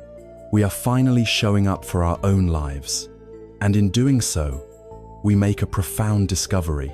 Happiness is not, and never was, about accumulating a series of extraordinary experiences. True, sustainable happiness is the ability to appreciate the extraordinary beauty of ordinary experience. It is a capacity within us, not a condition outside of us. And by unearthing these moments from our past, we are proving to ourselves that this capacity has been with us all along. A student once came to a great Zen master, full of ambition. "Master," he asked, "what is your greatest miracle? What great feat of psychic power can you perform? Can you walk on water? Can you read the thoughts of others?" The master smiled gently and replied, "My greatest miracle is this: when I am hungry, I eat, and when I am tired, I sleep." The student was bewildered. "But master," he protested, "everyone does that. How is that a miracle?" The master's smile deepened. "No, he said. When most people eat, they are not really eating. They are thinking of 1,000 other things. They are tasting their worries and chewing on their regrets. When they lie down to sleep, they are not truly sleeping. They are wrestling with the ghosts of yesterday and the anxieties of tomorrow. But when I eat, I am only eating. I taste every mouthful. And when I lie down to sleep, I am only sleeping. My mind is at rest. In this total presence, the most ordinary act becomes a miracle. This is the practice we are learning. We are learning to eat when we eat, even in our own memories. We are giving the simple meal, the quiet evening, the sleeping child, the gift of our full presence. And as we do, their hidden beauty shines forth. They become miraculous. This is not just an exercise in nostalgia. It is training for your life, right now. By learning to find the beauty in your past ordinary moments, you are retraining your mind to find the beauty in your present ordinary moments. You are learning to taste your tea, to feel the warmth of the sun on your skin today, to truly listen to a loved one's voice. Let a feeling of gratitude arise now. Gratitude for these small, rediscovered treasures. Gratitude for a life that, even in its most difficult and burdened years, was still threaded through with these moments of simple, profound grace. This gratitude is the natural flowering of awareness. It is the heart's response to seeing what is true and what is beautiful. As we look closely at these ordinary moments, as we hold them in our awareness, we begin to notice a universal law at play. The beautiful steam rising from the cup of tea does not last. It arises, dances for a moment, and vanishes. The peaceful face of the sleeping child will, in the morning, awaken and be full of motion and demands. The perfect sunset fades into darkness. Every one of these beautiful, ordinary moments is transient. It is a fleeting gift. This direct personal observation of the ordinary is the most profound and accessible gateway to understanding the great law that governs all of existence, both the mundane and the magnificent. It is the great lesson of impermanence. Having discovered the hidden beauty in the ordinary moments of your past, you have already begun to intuit a profound and universal truth. You have seen how the steam from a cup of tea vanishes, how a perfect sunset fades into darkness, how the face of a sleeping child changes with the morning light. These small observations are windows onto one of the most fundamental laws of the universe. In the language of the Buddha, this law is called anicca. It translates simply as impermanence. Anicca is the teaching that everything, without exception, is in a constant state of flux. Nothing is fixed. Nothing is permanent. Everything that arises will, eventually, pass away. This is not a bleak or pessimistic philosophy. It is a radical truth that, when deeply understood, is the very key to liberation and peace. Let us now use this lens of anicca to look upon the entirety of your life, not as a collection of fixed events, but as a single, magnificent, flowing river of change. The most intimate and undeniable proof of anicca is the very body you inhabit. Bring your awareness to your own physical history. Remember the body of your early childhood. It was small, full of boundless energy, and seemed to heal from scrapes and bruises almost overnight. It was a body built for exploration and play. Then, recall the body of your youth, your teenage years and young adulthood. It was a body humming with strength and vitality, a body that felt resilient, powerful, perhaps even invincible. You may have taken its strength for granted, as if it were a permanent possession. Then, bring to mind the body of your middle age, the body that carried the weight of your responsibilities. It was capable, dependable, and strong, but perhaps it began to send you new messages. The need for more rest, the aches that lingered a little longer, the first subtle shifts in its form and function. And now, bring your full, gentle awareness to the body you are in right now, in this present moment. Feel its sensations, its unique combination of comfort and discomfort, strength and fragility. This body holds the wisdom of a lifetime. The lines on your skin are a map of all the smiles and all the worries you have ever had.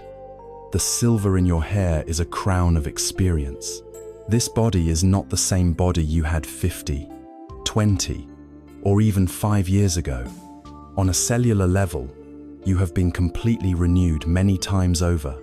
You have inhabited a succession of ever-changing physical forms. To look in the mirror and mourn for the face of your youth is to fight with this undeniable river of change. It is to suffer by demanding that a flowing river stand still. The wisdom of Anicca invites us to do something different. It invites us to befriend the body we have today, to thank it for its long service, and to accept its present reality with grace and peace. Now, let your awareness expand outward, beyond your own skin, to the world you have lived in. Think of your relationships. Bring to mind the friends of your childhood, the ones you swore would be your friends forever. Some may still be in your life, but the relationship has changed, evolved. Others have drifted away, becoming warm but distant memories. New friends have appeared at different stages of your life, bringing new energy and new perspectives. The constellation of people around you has been in constant, dynamic motion. Nothing is fixed. Consider the places you have known, the house you grew up in. If you were to see it today, would it be the same? Perhaps it has been painted a new color, or a new family lives there now, their own story unfolding within its walls. Think of your old neighborhood, the corner store that is now a coffee shop, the empty field that is now a housing development, the great tree you used to climb that is no longer there. The very ground beneath our feet is in a state of perpetual transformation. Broaden your view even further, to the sweep of history you have personally witnessed. Think of the incredible changes in technology, in communication, in culture, in social norms. You have lived through eras that young people today can only read about in books. You are a living testament to the truth of Anicca on a massive scale. To see this is to realize that change is not a personal affliction. It is the impersonal, universal, unstoppable engine of reality itself. There is a wise old story about a farmer that beautifully illustrates how to live peacefully within this flow of change. The farmer had only one horse, which he cherished. One day, the horse ran away. The farmer's neighbors all came to console him. "Oh, what terrible luck," they said. The farmer simply shrugged and replied, "Bad luck? Good luck? Who knows?" A week later, the horse returned, and it brought with it a herd of 12 wild horses. The neighbors were overjoyed for him. "What incredible good luck!" they exclaimed. The farmer just looked at them and said, "Good luck? Bad luck? Who knows?" The next day, the farmer's only son was trying to tame one of the wild horses when he was thrown off, and his leg was badly broken. The neighbors came again, shaking their heads. How awful! That good luck so quickly turned to bad luck. The farmer calmly responded, "Bad luck? Good luck? Who knows?" A few weeks after that, the emperor's army marched into the village, conscripting every able-bodied young man for a war they were fighting, a war from which few would return. The farmer's son, with his broken leg, was the only young man in the village to be spared. The wisdom of the farmer is the wisdom of Anicca. He understood that the nature of events is temporary. He knew that our labels of good and bad are often premature and rigid judgments placed upon a reality that is constantly flowing and changing. What appears to be a tragedy one day may reveal itself to be a blessing the next, and vice versa. To embrace anicca is to cultivate the farmer's peaceful, open-minded perspective on the events of our own lives, including the process of aging. This is not a depressing worldview. It is the foundation of true freedom. If everything is impermanent, then our sorrows, our pains, our anxieties, and our griefs are also impermanent. They are clouds that will pass. They are storms that will end. This knowledge provides immense comfort and hope during difficult times. Furthermore, the truth of impermanence is what makes every moment of our lives infinitely precious. If this present moment, this very breath, will never come again in exactly the same way, it becomes a rare and priceless treasure. Anicca is not a call to nihilism, but a call to presence. It urges us to wake up and pay attention to the beautiful, fleeting gift of our lives. It frees us from the exhausting work of clinging. We spend so much energy trying to hold on to things that are by their very nature unholdable: youth, health, relationships, life itself. When we understand anicca, we can finally relax our grip. We can love people and experiences more fully, with an open hand, appreciating them for the time we have them, without the constant fear of losing them. Your entire life has been a profound, personal, and undeniable masterclass in the truth of anicca. You have seen it in your own body, in your relationships, and in the world around you. To truly accept this law is to align yourself with reality, to stop fighting the current of the river, and instead learn to float. As you rest in this deep understanding, a new question may naturally begin to arise. If everything I experience is in constant flux, my body is changing, my thoughts are changing, my emotions are changing, the world is changing, then who or what is the I that is witnessing all of this? Is there a permanent, unchanging self at the center of this whirlwind of impermanence? This question leads us directly to the heart of wisdom, to the next great river we must cross on this journey inward, resting in the deep and profound truth of anicca, the law of universal change. We arrive at the most personal and intimate question a human being can ask. We have seen that everything around us is in flux: our relationships, our homes, the world itself. We have seen that our own body is a river of constant change, never the same from one decade to the next. We have seen that our thoughts, our feelings, and our beliefs are also impermanent, rising and falling like waves on an ocean. A question then naturally arises from this observation. If my body, my thoughts, and my feelings are all changing, then who am I?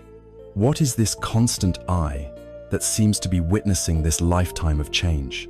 Let us approach this question not as a terrifying problem, but as a profound mystery to be investigated with gentle curiosity. In the Buddhist tradition, the insight that answers this question is called anatta. This is often translated as no self, which can sound frightening, as if it means you do not exist. But this is a misunderstanding. Anatta does not mean you do not exist. You are clearly here, breathing, feeling, remembering. What anatta points to is something much more subtle and liberating: the truth that there is no permanent, separate, unchanging self or soul at the core of your being. What you call I is not a solid entity, but a dynamic, flowing process. Let's investigate this directly, using your own life as the evidence. Bring to mind, as clearly as you can, the person you were at the age of 20. What were your most passionate beliefs about the world? What were your most cherished dreams for the future? What kind of music did you love? What were your greatest fears? Try to really feel into the mind and heart of that 20-year-old. Now, compare that person to the person you are today. Lying here, listening to these words, are your beliefs exactly the same? Are your dreams identical? Do you love and fear the same things in the same way? For almost everyone, the answer is a clear and obvious no. Your opinions have evolved. Your tastes have changed. Your understanding of life has deepened. If your mind, your personality, your beliefs, and your emotions have all changed so dramatically, we must ask, where is the unchanging you? If you are a single, permanent self, which one is it? Are you the 20-year-old, or the 40-year-old, or the person you are today? You cannot be all of them, for they are so different. The truth is, you are none of them.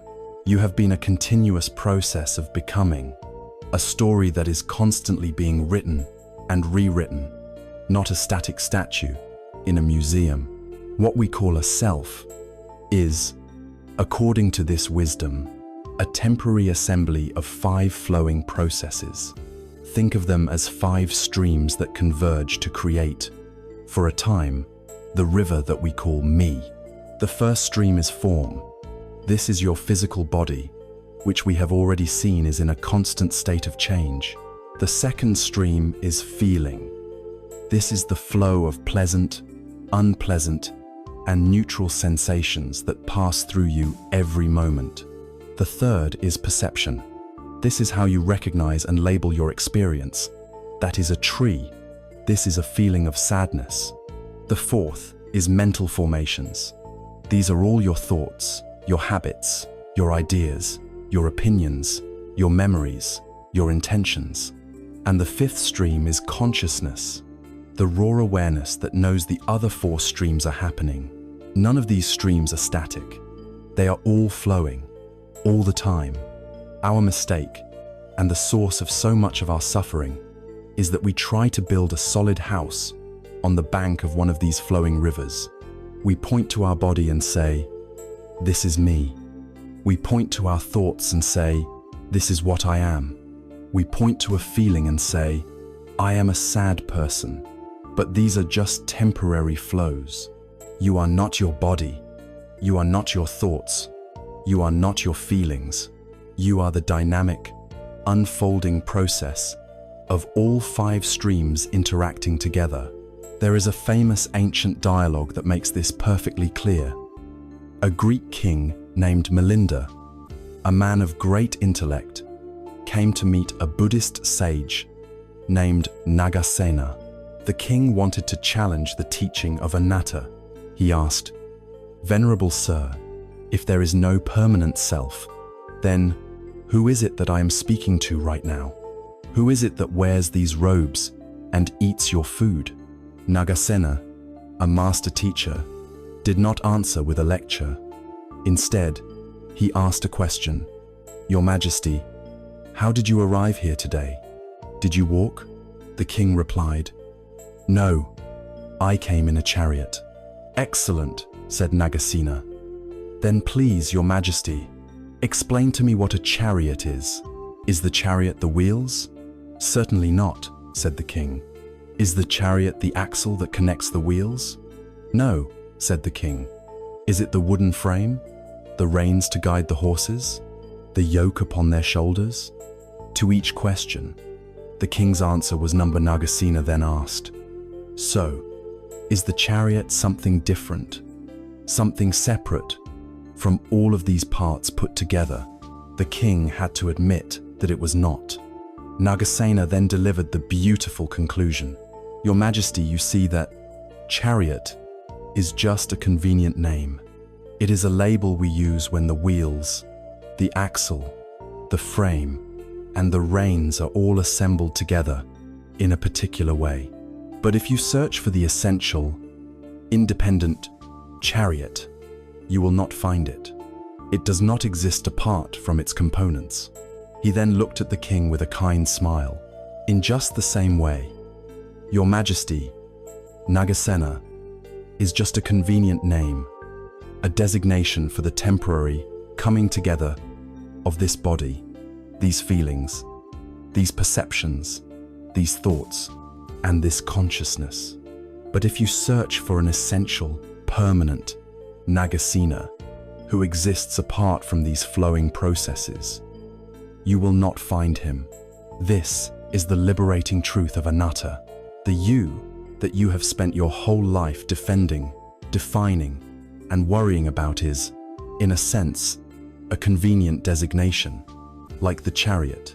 It is a useful label for this psychophysical process, but it is not a fixed and solid thing. This is the best news in the world.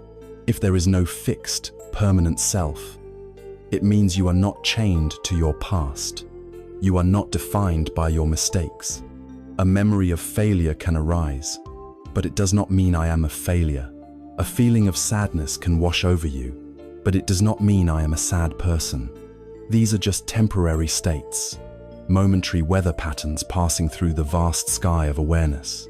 This insight allows you to see yourself not as a noun, but as a verb. You are not a static being. You are a process of becoming. You are not a thinker. You are the dynamic process of thinking. This gives you incredible freedom. It means that change and growth are possible at every moment, at every age. You are not a finished product. You are an unfolding miracle. To understand anicca is to see that the river is always flowing. To understand anatta is to realize that you are the flowing river, not a lonely boat being tossed about on it. There is no separate self being pushed around by life. There is just life, this continuous, seamless, miraculous, unfolding. When this truth begins to dawn, the entire project of human suffering begins to collapse. If there is no solid thing to cling to, and no solid self to do the clinging, then the very foundation of attachment is washed away. Understanding who you truly are and notice the ultimate key that unlocks the door to the profound art of letting go. Having journeyed to the profound understanding that all things are impermanent, anicca, and that there is no fixed, solid self to be found, anatta, we arrive at the natural, practical, and liberating conclusion of this wisdom.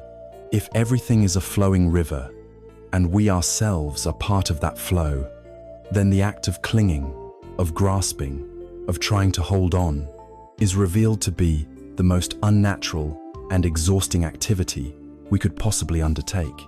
It is like trying to build a dam in the middle of a great river with nothing but your own two hands. You will only exhaust yourself, and the river will always win. The art of letting go, then, is not an act of resignation or defeat. It is an act of profound wisdom. It is the simple, graceful act of unclenching your fists, opening your hands, and allowing the river of life to flow freely, as it was always meant to. Letting go is not about losing something.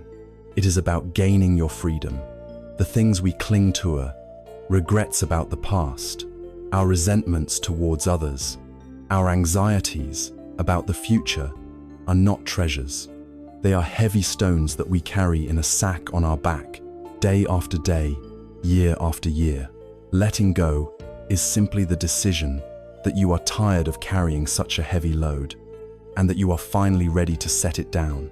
Let us try this practice now, not as a grand, intimidating task, but as a simple, gentle experiment.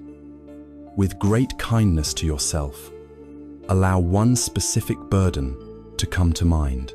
Choose something manageable for now, a single stone from the sack.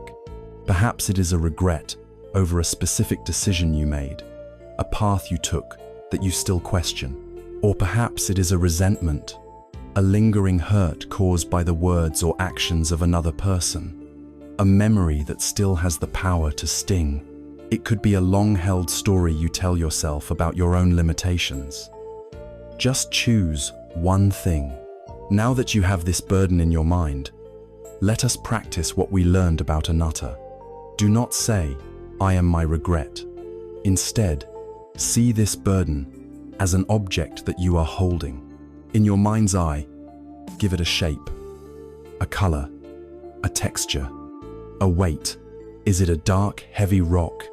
Is it a shard of jagged glass? Is it a tangled knot of rope? See it clearly, but see it as something separate from you.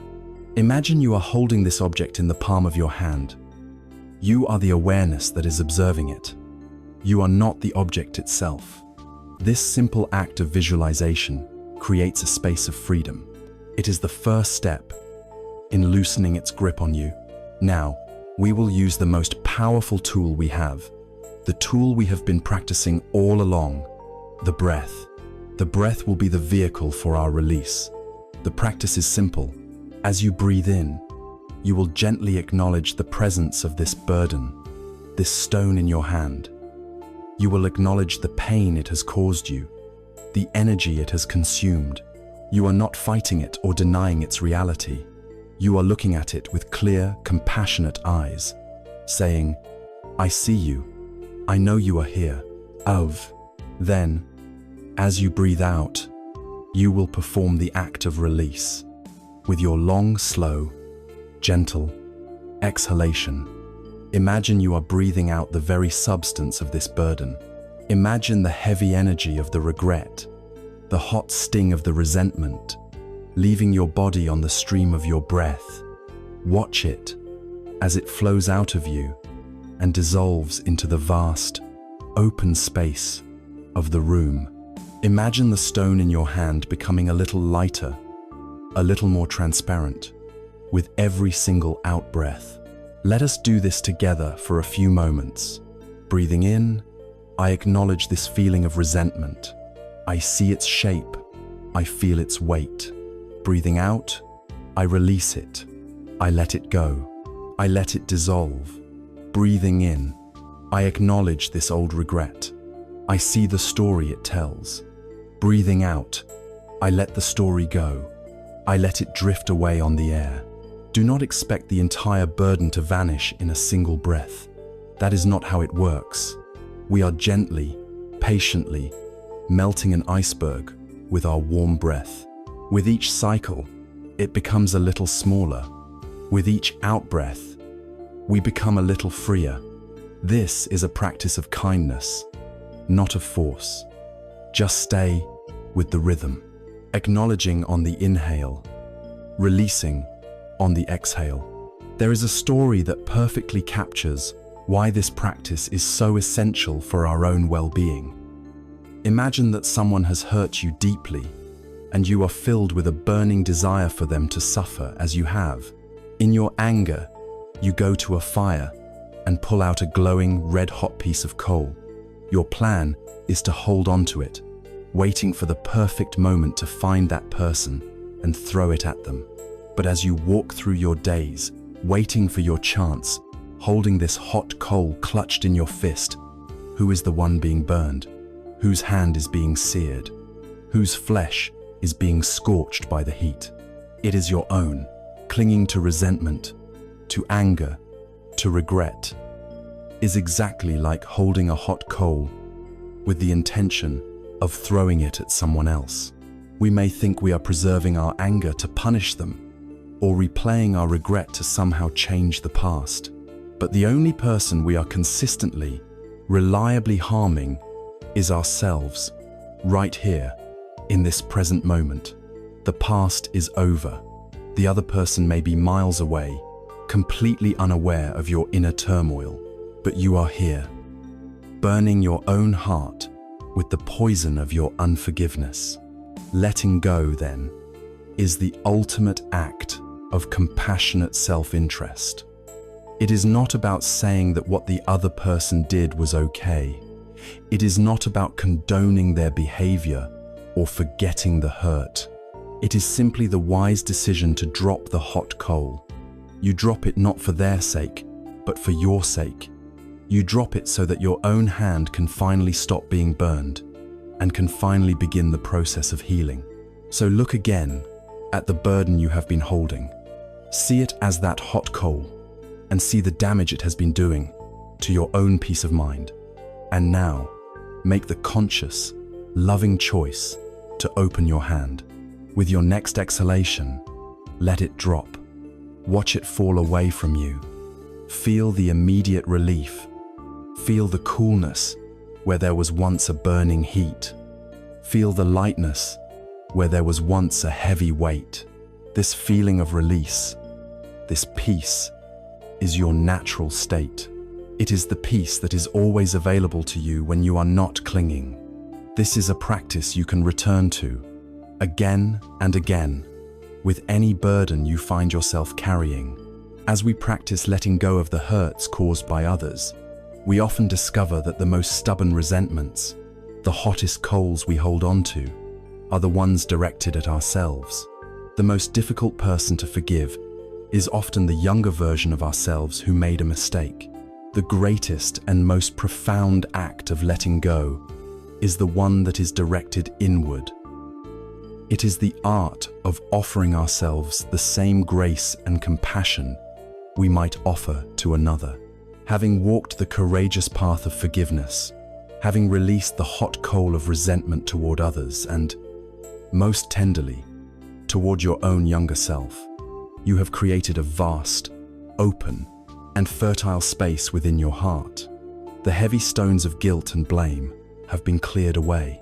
The thorny weeds of regret have been uprooted. And now, into this cleared and sunlit garden, we can begin to plant the most beautiful flowers. This is the garden of gratitude. Gratitude is not a naive denial of life's difficulties. It is not pretending that everything has been perfect. It is a conscious, wise, and powerful choice to turn your attention toward what has been good, what has been a gift, what has nourished you and made you who you are. It is the practice of acknowledging the grace that has been woven through your entire life, even in the darkest of times. Let us begin this practice together. There is no need to search for grand, dramatic things. We will start with the simple and the near. In the quiet of your mind, bring to the foreground the face of one person who has shown you true, unconditional kindness. It might be one of your parents, a grandparent, a spouse, a dear friend. It could be a teacher who saw a spark in you that you did not see in yourself. It might even be a stranger who offered you a kind word or a helping hand at a moment when you needed it most. Hold their face in your mind's eye. Remember the feeling of their kindness, the warmth of their support, and in the silence of your heart, offer them a simple, profound thank you. Feel the warmth that this simple act of appreciation generates within you. Let another face appear, and another. Your life has been touched by so many. Acknowledge them now. Now, let us turn this lens of gratitude toward your own body. For much of our lives, we focus on our body's flaws and failings. For these few moments, let us focus on its miracles. Place your attention on your chest and feel the steady, rhythmic beat of your heart. This heart has been beating for you every second of every day for your entire life without ever taking a vacation. Offer a wave of gratitude to your tireless heart. Think of your lungs, drawing in the air of the world, nourishing every cell in your body, and releasing what is no longer needed, all without any conscious effort from you. Thank your lungs for this constant, life-sustaining gift of the breath. Think of your legs and the millions of steps they have taken, the places they have carried you. Think of your hands and the millions of tasks they have performed, from the most mundane to the most creative. Think of your eyes that have witnessed countless sunsets, and your ears that have heard beautiful music and the laughter of loved ones. Your body is not a machine that is breaking down. It is a miraculous, living organism that has served you with incredible faithfulness for a lifetime. Feel a deep and abiding gratitude for its service. The practice of gratitude can even extend to our most difficult experiences. This is a deeper, more subtle practice. See if you can bring to mind a significant challenge you have faced in your life. one that we have already touched upon. Do not feel gratitude for the pain or the suffering itself, but see if you can find a small seed of gratitude for what that challenge taught you. Did the experience of loss make you more compassionate toward others who are grieving? Did a failure teach you the invaluable lesson of humility? Did a period of struggle reveal a strength within you that you never knew you possessed? Often, our greatest wisdom and our deepest empathy are born from our deepest wounds. If you can, offer a quiet thank you, not for the wound, but for the wisdom that grew from it. Now, let your gratitude expand to encompass the simplest things, the things we so often take for granted. Feel a sense of gratitude for the bed that is supporting you, for the roof over your head that protects you from the elements. Feel gratitude for the simple fact of having clean water to drink and enough food to eat. In the grand scope of human history, these are not small things. They are immense blessings. Feel grateful for the warmth of the sun, for the beauty of the moon and the stars, for the simple, profound pleasure of a deep breath. As you consciously cultivate these feelings of gratitude, notice what happens inside you. Notice the physical sensation. It is often experienced as a warmth, an opening, a softening in the area of the heart. Notice the mental shift. The mind of gratitude is not a mind of lack. It is not the restless, hungry mind that is always saying, "I need more, this is not enough." The mind of gratitude looks at life and says, "Thank you, this is enough." It is the ultimate antidote to the poison of consumerism and materialism that tells us our happiness is just one more purchase away. Gratitude reveals the truth, that we already possess the riches we are seeking. There is a story of a great king who had everything a person could possibly desire.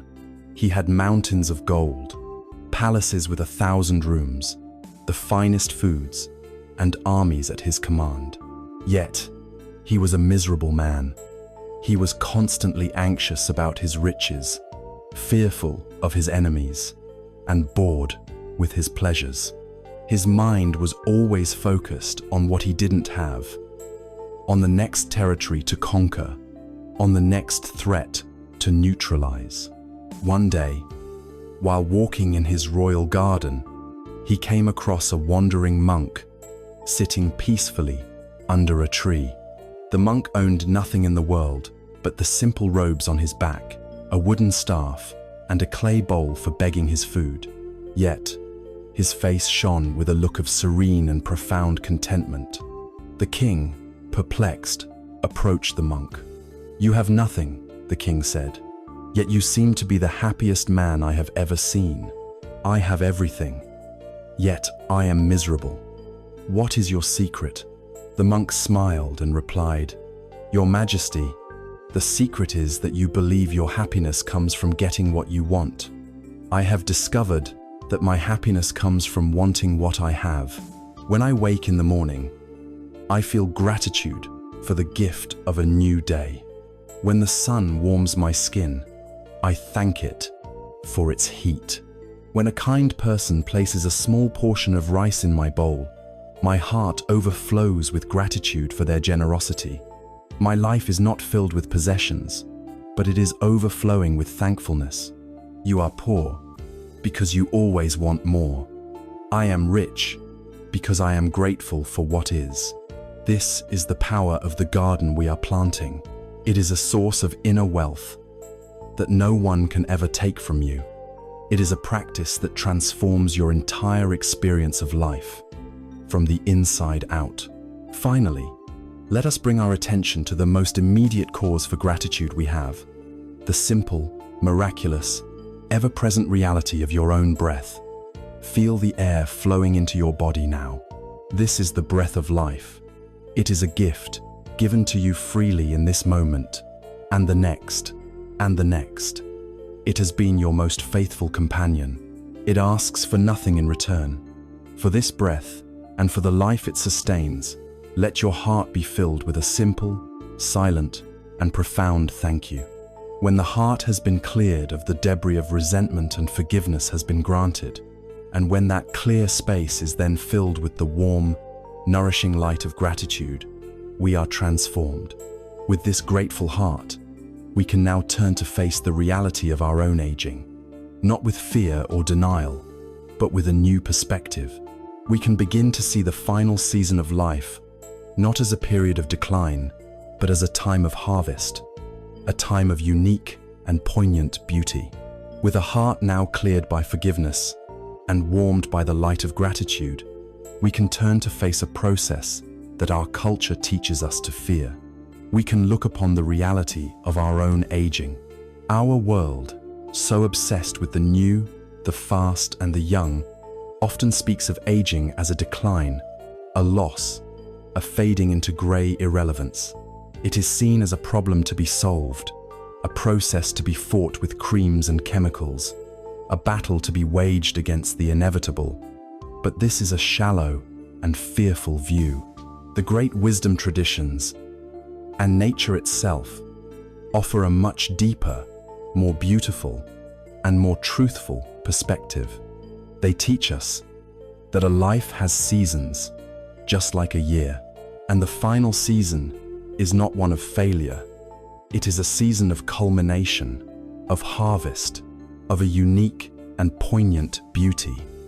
It is the season of autumn. Think of your life in this way. Your childhood and youth were your springtime. It was a time of immense potential, of tender green shoots pushing up through the soil. It was a season of rapid growth, of boundless energy, of learning and becoming. The world was new, and everything was a promise. It was beautiful in its vibrant, unstoppable newness. Your adulthood, the long central stretch of your life, was your summer. It was a time of intense, outward energy. You were like a great tree, putting out countless leaves, working hard to bear fruit. The days were long, hot, and filled with the activity of building a career, raising a family, and meeting endless responsibilities. It was the season of doing, of striving, of peak productivity. It was beautiful in its strength, its fullness, and its power to create and sustain. And now, perhaps, you have entered your autumn. In nature, autumn is not a lesser season than summer. It is a season with its own profound character and its own unique splendor. The frantic, outward growth of summer has ceased. The energy of the tree is no longer pushing outward, but is drawing inward, consolidating its essence. This is not a fading, it is a deepening. The colors of autumn are a testament to this. The simple, uniform green of summer gives way to a breathtaking palette of complexity and richness, deep crimsons, shining golds, fiery oranges, and profound purples. These are not colors of decay. They are colors of wisdom, of character, of a life that has weathered all the seasons and has stored up a lifetime of sunshine. The quality of the light itself changes in autumn. It is lower, softer, more golden. It casts long shadows, encouraging reflection. The frantic buzzing of summer insects gives way to a deep, resonant quiet. In the same way, the frantic striving of your own midlife can now give way to a time of profound peace and observation. The need to achieve is replaced by the opportunity to simply be. Our culture teaches us to look upon the physical signs of aging with dread, but with our new, autumnal eyes, let us re-examine them. You may look in the mirror and see lines on your face. You have been taught to call them wrinkles and to see them as flaws. But let us call them what they are, a map of a life fully lived. Every line around your eyes is the physical record of 1,000 laughs, 1,000 moments of joy and wonder. Every furrow on your brow is a testament to the deep thoughts you have contemplated and the worries you have carried for those you love. A blank, smooth page tells no story.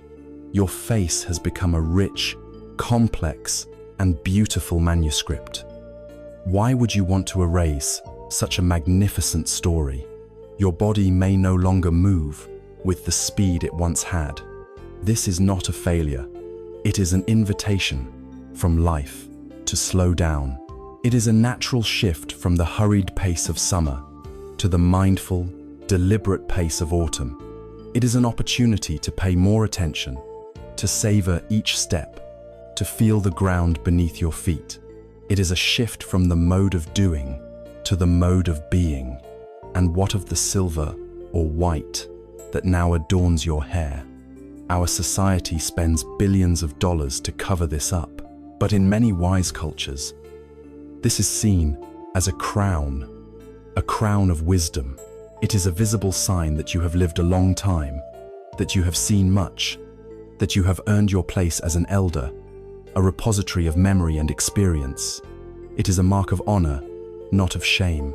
Consider a great maple tree in the heart of autumn. It does not mourn the loss of its green summer leaves. It does not cling to them, trying to hold back the changing of the seasons. Instead, it participates in one last, glorious, and generous act of beauty. It draws upon all the sweetness it has stored from a summer of sunshine, and it sets its own leaves ablaze with color. It becomes a torch of brilliant red and shining gold against the crisp blue sky. For a few weeks, it is perhaps more beautiful, more breathtaking than at any other time of the year. It puts all of its life experience on display for the world to see. And it does this not as an act of holding on, but as a preparation for letting go. For after this magnificent display, it releases its leaves.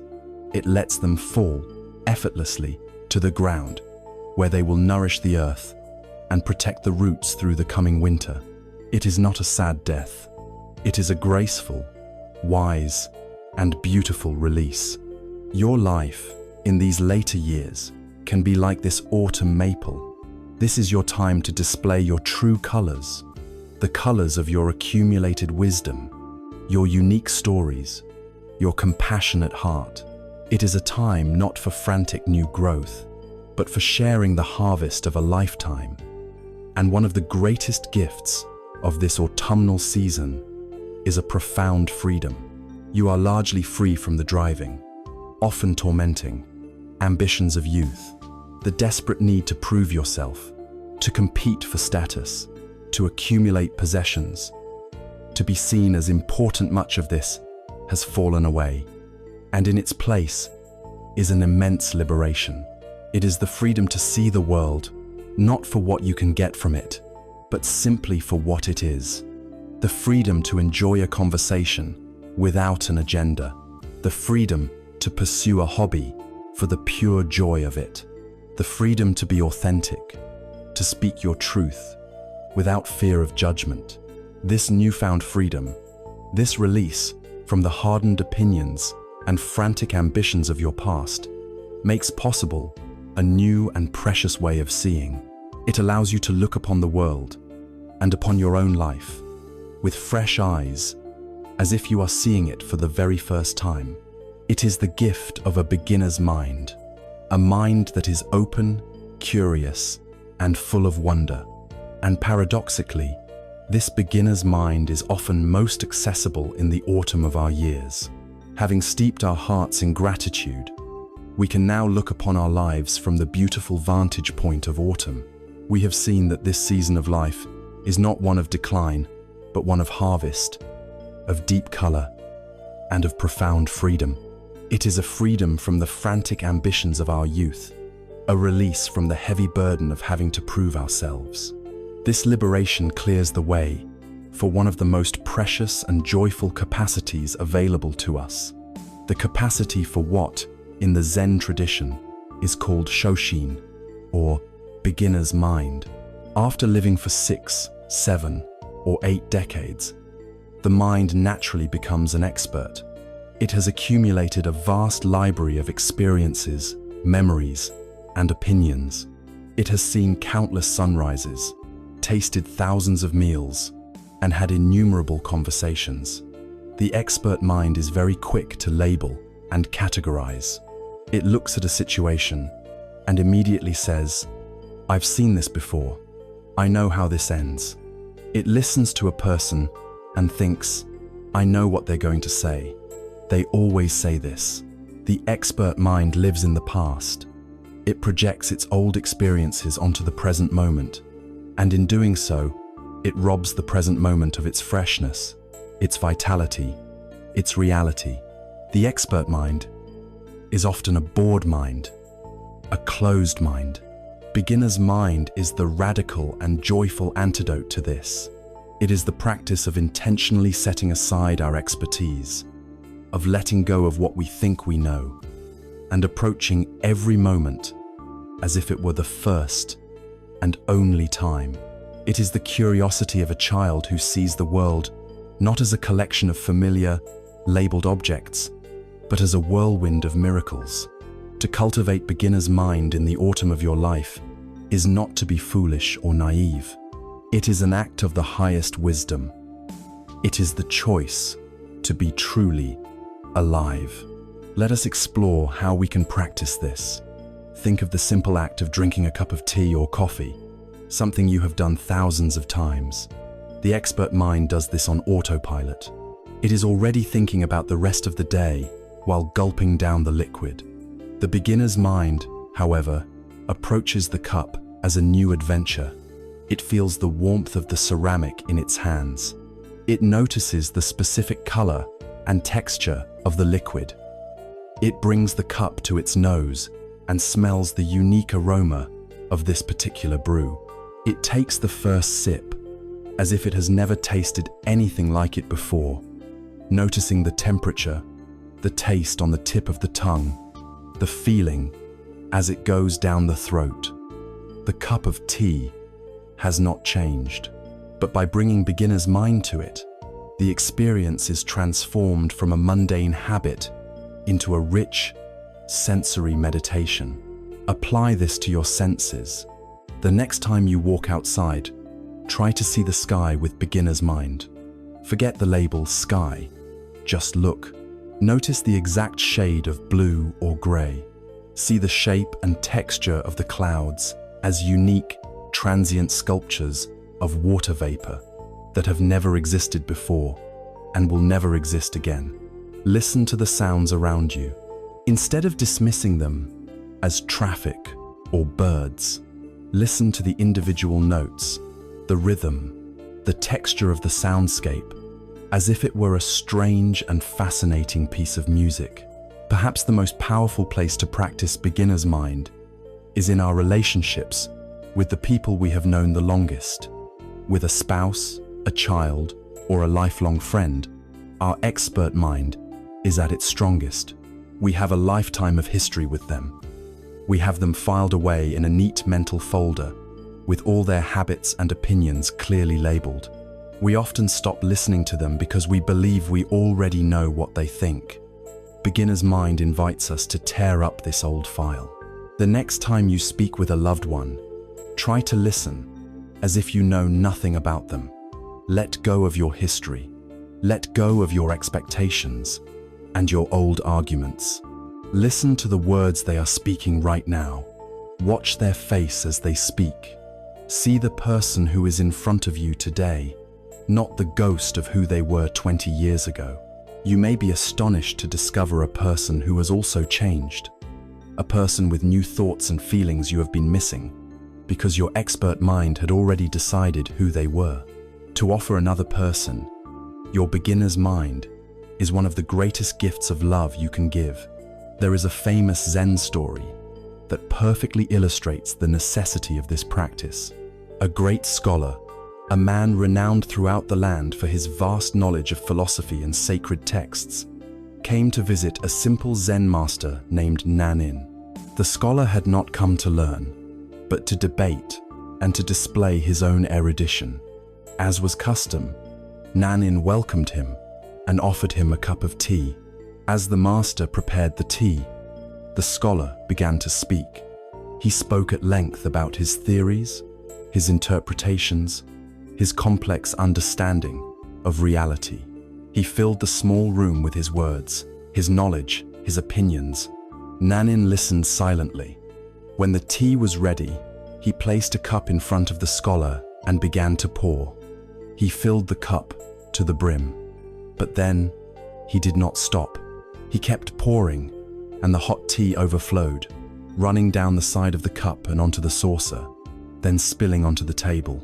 The scholar, watching this with alarm, finally cried out, "Stop!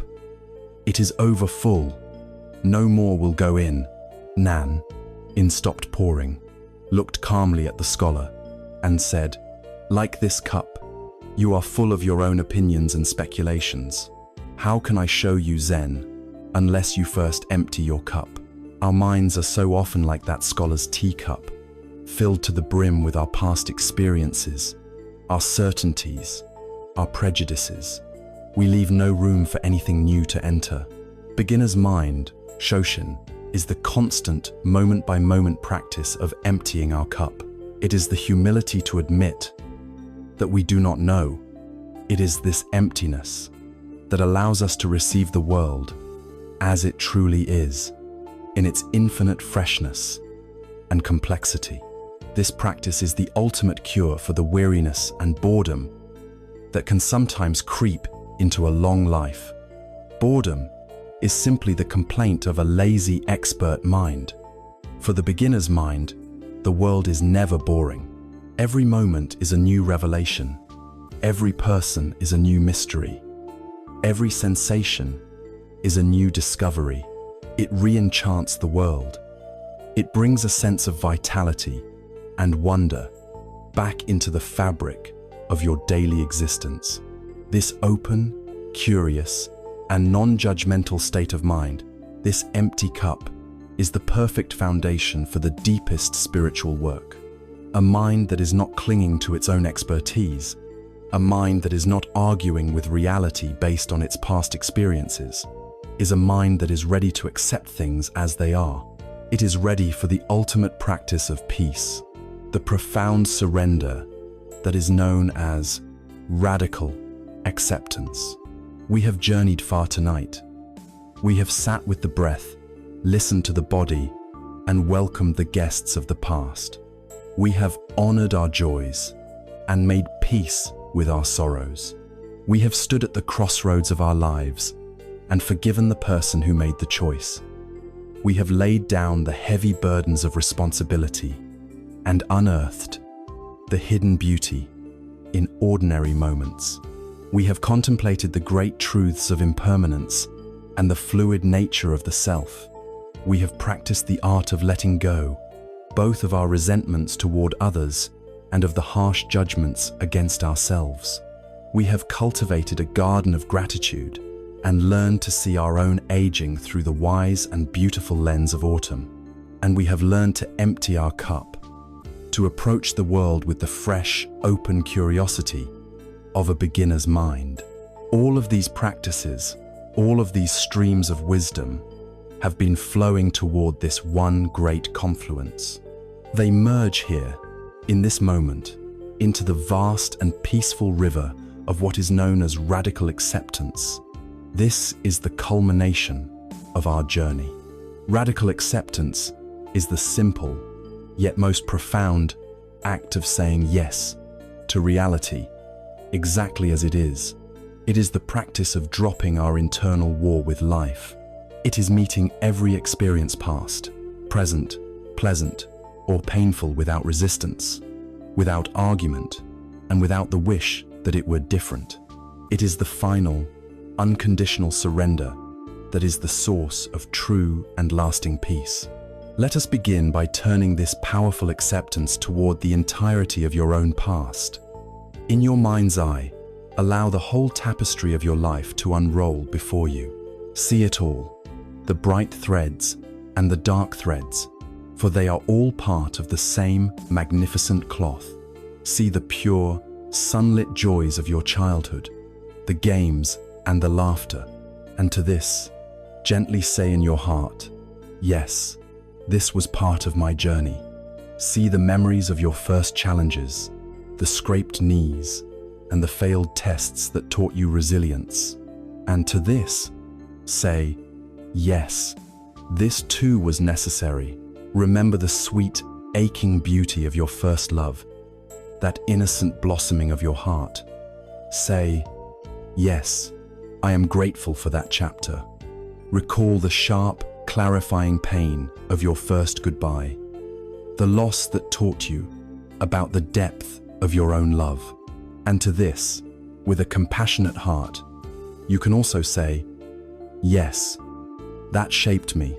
See the great crossroads where you made the choices that defined your path, and release the ghost of the other road. Say, yes, this was my path to walk. Acknowledge the long, arduous years of work and responsibility, the weight you carried on your shoulders for so long. Honor that effort and say, yes, that was the strength I showed. Remember the small, overlooked moments of ordinary grace, the sleeping child, the quiet cup of tea, and to these precious, rediscovered memories, say a warm and heartfelt, yes, this beauty was also there. To the entire story, with all its triumphs and all its tragedies, all its wisdom and all its wounds, you can now look upon it and offer a single, complete, and peaceful acceptance. You can say, yes, this was my life, and it was exactly as it needed to be to create the person I am today. This is not about liking it all. It is about dropping the exhausting burden of arguing with your own history. Now, let us bring this radical acceptance into the immediate, undeniable reality of this present moment. So much of our suffering comes not from the present moment itself, but from our mental and emotional resistance to it. Let your awareness settle into your physical body right now. Notice its warmth, its weight, the feeling of the blankets against your skin. Notice the areas of comfort and the areas of ache. Can you, just for this moment, say yes to this body exactly as it is, without wishing it were younger or stronger or different in any way? This body has been your faithful companion on your entire journey. It is doing its best. To this body, say, yes. Bring your awareness to your mind. Right now, is it quiet and calm? Or are thoughts still drifting through? Are you feeling peaceful? Or perhaps a little restless? Whatever its state, can you accept it without judgment? Can you allow your mind to be as it is, without needing to force it into some idealized state of perfect stillness? To your mind, in this moment, say, yes. And now, the most radical acceptance of all. Bring your awareness to the simple fact of your situation. You are lying here, in the quiet of the night, and you are awake. For much of the night, you may have been fighting this fact. You may have been tossing and turning, frustrated, wishing and willing yourself to fall asleep. This struggle, this fight against the reality of what is the very source of the tension you feel. Can you, just for this moment, try an experiment? Can you stop fighting? Can you say yes, even to this wakefulness? It is simply what is happening. It is the reality of this moment. To this present, wakeful moment, can you offer a gentle, internal yes? Feel the immediate release that comes when you stop pulling on the other end of the rope. The tension dissolves, not because the situation has changed, but because your resistance to it has ceased. Imagine you are in a small boat on a wide, flowing river. The river is life. The current is your present circumstances. To spend your energy paddling with all your might against the current is the path of non-acceptance. It is exhausting, it is stressful, and ultimately, it is futile. You will curse the river and you will wear yourself out while making very little progress. This is how we live most of our lives, constantly fighting the current of reality. But there is a wiser way. The way of radical acceptance is to first acknowledge the existence and the direction of the current. You do not fight it, you accept it. Then, you place your paddle in the water, not to battle the river, but to use its energy. You use the force of the current to steer, to guide your boat with skill and precision toward the shore you wish to reach. You are cooperating with reality, not warring with it. This is the meaning of the beautiful Vietnamese phrase, Nung Theo, which means to lean on, to rely on, to go with the flow. You reach your destination with far less effort and with far more peace. This acceptance is not weakness. It is not passive resignation. It is the highest form of wisdom and strength. It takes immense courage to look life squarely in the eye and say yes. Paradoxically, it is only from this place of total acceptance of what is that we can take wise and effective action to create what can be. You must first accept where you are on the map before you can plot a course to a new destination. So, we practice saying yes, yes to our beautiful and imperfect past, yes to our aging and miraculous bodies, yes, even to this moment of wakeful stillness. When we finally stop fighting, when we lay down our arms in the long and fruitless war against reality, what is left? When the smoke of our internal struggle clears, we are able to see what has been here all along, obscured but ever present. What remains is the natural state of our being. What remains is a profound, inherent, and unshakable peace. With the great war against reality now over, and your heart resting in the quiet victory of acceptance, a new landscape reveals itself. The smoke of your inner struggle has cleared, and you can see, perhaps for the first time, the nature of the ground on which you have been standing all along. This ground is peace. For our entire lives, we are conditioned to believe that peace is a destination. It is a place we will arrive at when. I will be at peace when I retire. I will be at peace when my children are settled. I will be at peace when I solve this problem, when I achieve that goal, when my body stops aching. We treat peace as a prize to be won at the end of a long and difficult race. And so, we keep running, always striving, always believing that peace is just over the next hill.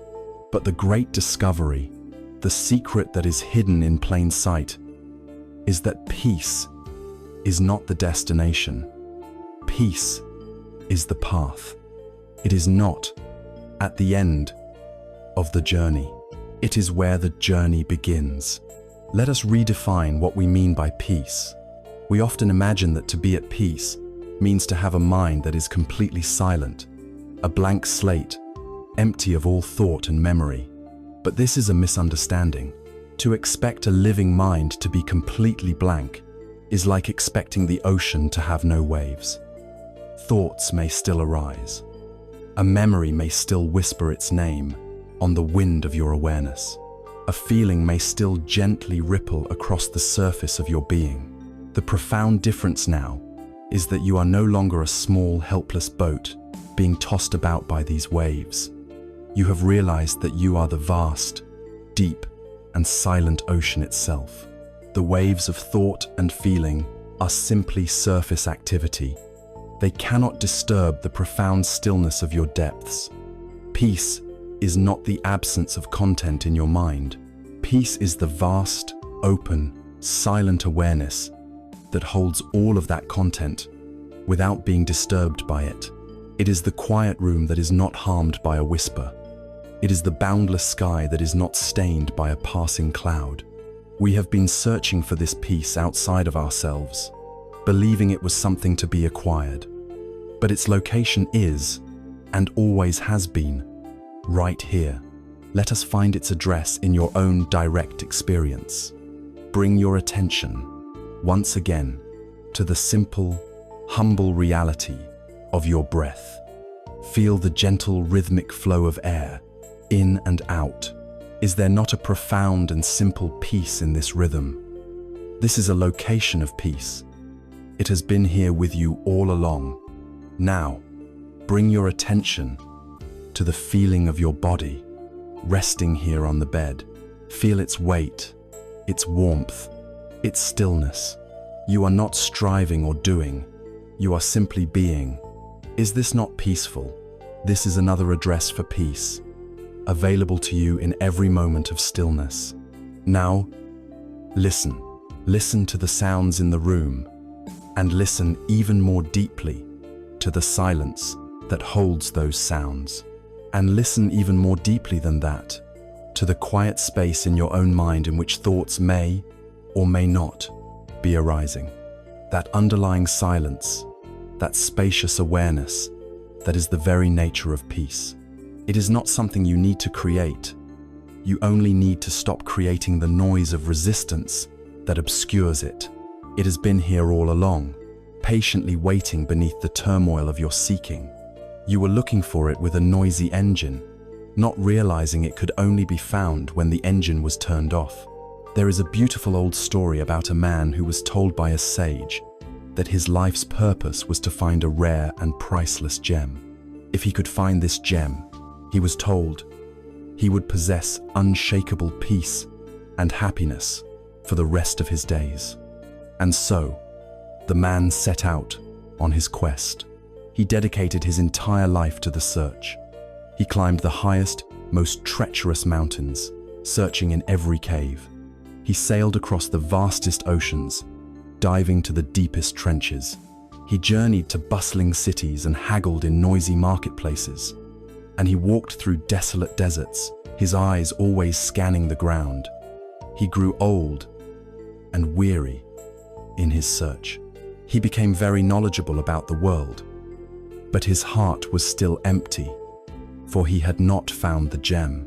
Finally, frail and exhausted, having given up all hope, he made the long journey back to the simple, humble house where he had started. He collapsed into his old, familiar chair, his quest a failure. His life, he felt, had been wasted in this fruitless search. As he sat there in his sorrow, he rested a hand on his chest, feeling the fabric of the simple, tattered robe he had worn for his entire journey. And deep within the folds, in a small pocket sewn into the lining, his fingers felt something small, smooth, and hard. His heart skipped a beat. With trembling hands, he pulled it out. And there, in the palm of his hand, glowing with a soft inner light, was the gem. It had been with him the entire time. It had been sewn into his own robe, resting against his own heart, through every step of his long and arduous journey. His frantic, outward search was the very thing that had prevented him from discovering the treasure he already possessed. We are all this traveler. We spend our lives climbing mountains of achievement, sailing oceans of experience, searching for the gem of peace out there somewhere. We believe it can be found in a new relationship, a bigger house, a more important job title, or even in achieving a perfect state of meditation. But the great, liberating secret is that the gem of peace is already here. It is sewn into the very fabric of your being. It is your own fundamental nature. The whole long, difficult journey of life and of this meditation has not been to find peace, but to exhaust the outward search so that you could finally be still enough to look within and find what you have been carrying all along. With this realization, the striving can cease. There is nowhere to get to.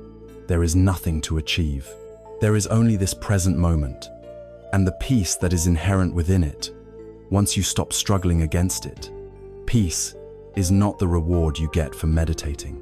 The act of meditating, of breathing, of accepting, of being presentis, the practice of peace. The path and the goal are one and the same. And when you truly understand that there is nowhere to go and nothing to do, a final, deep relaxation can occur. Your body and your mind, finally released from the lifelong quest, can surrender completely.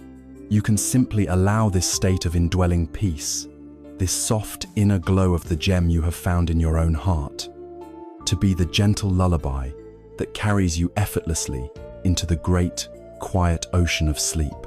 And now, we arrive at the final threshold.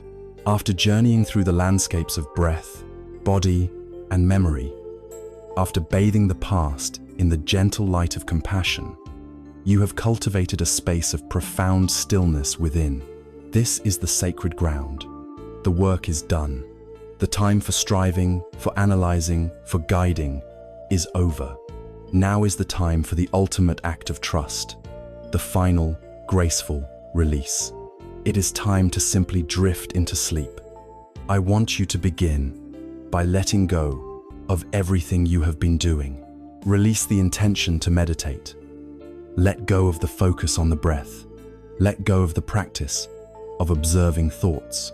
Even the identity of the meditator, the one who is sitting here trying to be peaceful, allow that to dissolve. There is no longer a need for any technique. You have prepared the soil, and now you must simply allow the seed to sprout on its own time. Most importantly, I invite you to release the very desire for sleep itself. This may sound counterintuitive, but the desire to sleep, the wanting, the hoping, is itself a subtle form of tension, a quiet striving that keeps the mind alert and on guard. It is like trying to catch a single feather floating in the air. The more you grasp and lunge for it, the more your own movement pushes it away. To receive it, you must become still and allow it to gently land upon you. Sleep is the same. It is a state of profound letting go, and you cannot force yourself to let go. You can only create the conditions of release and then surrender to the process. So, abandon the goal, abandon the destination. There is nowhere to go and nothing to achieve. There is only this moment, this body, this quiet room. Now, with all effort relinquished, simply allow your awareness to rest in the pure, physical sensations of the body. There is no need to scan or to label, only to feel. Become aware of the simple fact of gravity, the gentle, constant, reassuring pull of the earth that holds you. Feel your body responding to this call, growing heavy, becoming deeply, profoundly relaxed. Feel the weight of your head on the pillow, a gentle, anchoring pressure. Feel your shoulders releasing, melting away from your ears. Feel the heaviness in your arms and hands, as if they are filled with warm sand. Your torso is soft, sinking into the mattress, which rises to hold you completely. Your legs are heavy and still, all energy for movement having dissolved. Your entire physical form is now in a state of surrender, sinking, melting, dissolving into the surface that supports it. You are not holding onto the bed is holding you. Trust in that support. There is nothing for you to do, but be held. As your awareness rests in this heaviness, begin to notice the silence, not an absence of sound, but the vast, deep silence that holds all sounds. If you hear the hum of a machine or the whisper of the wind, listen not to the sound itself, but to the silence out of which it is born and the silence into which it fades. This silence is the canvas, and the sounds are merely temporary paintings upon it. The silence is always here, vast, peaceful, and undisturbed. Rest in that silence. In the same way, if thoughts arise, do not follow them or fight them. Simply notice the space between them. After one thought fades, there is a quiet pause, a tiny gap of stillness before the next one is born. Rest your attention in that gap. That space between thoughts is your true nature. It is the boundless sky of the mind, and the thoughts are just passing clouds. By resting in the space, In the silence, you are resting in your own infinite and peaceful essence. Imagine, for a moment, a single, perfect leaf on a tree in late autumn. It is painted in hues of gold and crimson. All spring and summer, it worked tirelessly, turning sunlight into life for the tree. But now, its work is done. The air grows crisp, the days shorten, and the time for release has come. The leaf does not struggle. It does not cling to the branch in fear. It doesn't decide now is the time to fall. There is no effort, no decision, no resistance. The connection to the branch simply softens, weakens, and at the perfect moment, the leaf lets go. It doesn't plummet to the ground. It drifts. It dances with the air, twirling and floating in a final, graceful ballet. It is a perfect surrender, a silent journey back to the earth. And as it touches the ground, it does not die. It becomes part of the soil, ready to offer its nourishment for the life of the next spring. You, right now, are that leaf. Your conscious, thinking mind is the branch you have been clinging to. All the effort, all the doing, all the trying. Now is the time to let go of that branch. Trust that the wisdom of nature, the wisdom within your own body and mind, knows exactly what to do. You do not have to conquer sleep. You do not have to win a battle against wakefulness. You simply have to release your grip. Let go and allow yourself to drift. Trust in the fall. It is not a fall into an abyss, but a return to the nourishing ground of your own being. Your body knows how to rest. Your mind knows how to be still. They have been waiting patiently for you to get out of the way. Sleep will come when it is ready, arriving not as a trophy you have won, but as a gentle friend who finds the door to your home unlocked and quietly enters to sit with you in the peaceful darkness. There is nothing more to do. Simply sink, drift, and release. We have journeyed together through the intricate territories of the self, beginning with the restlessness of a mind caught in the currents of memory and projection. We sought refuge and found it in the simple, profound rhythm of the breath, an anchor in the storm of thought. From that place of centeredness, we dared to turn and face the past, not with judgment or regret, but with the warm, healing light of compassion, acknowledging the pain and the joy, the wisdom and the wounds that have shaped us. We explored the deep truths of impermanence and the interconnected, fluid nature of our own identity, realizing that we are not fixed statues carved from the stone of yesterday, but flowing rivers, ever changing and ever new. This journey culminated in a radical act of acceptance, an opening of the heart to the totality of our experience. This path was never about erasing the past, but about learning how to make peace with it. The essential message to carry into the stillness of this night, and all nights to come, is this: peace does not come from having a perfect, unblemished past, but from our ability to embrace a perfectly imperfect life with a wide and open heart. Your youth, your past selves, are not lost. They have simply been composted into the rich soil of your being, becoming the very foundation of the wisdom and compassion that you possess today. And sleep, that nightly mystery, is not a battle that you must win through force of will. It is a homecoming. It is a gentle return to the quiet, peaceful house that has been waiting for you all along, deep within your own heart.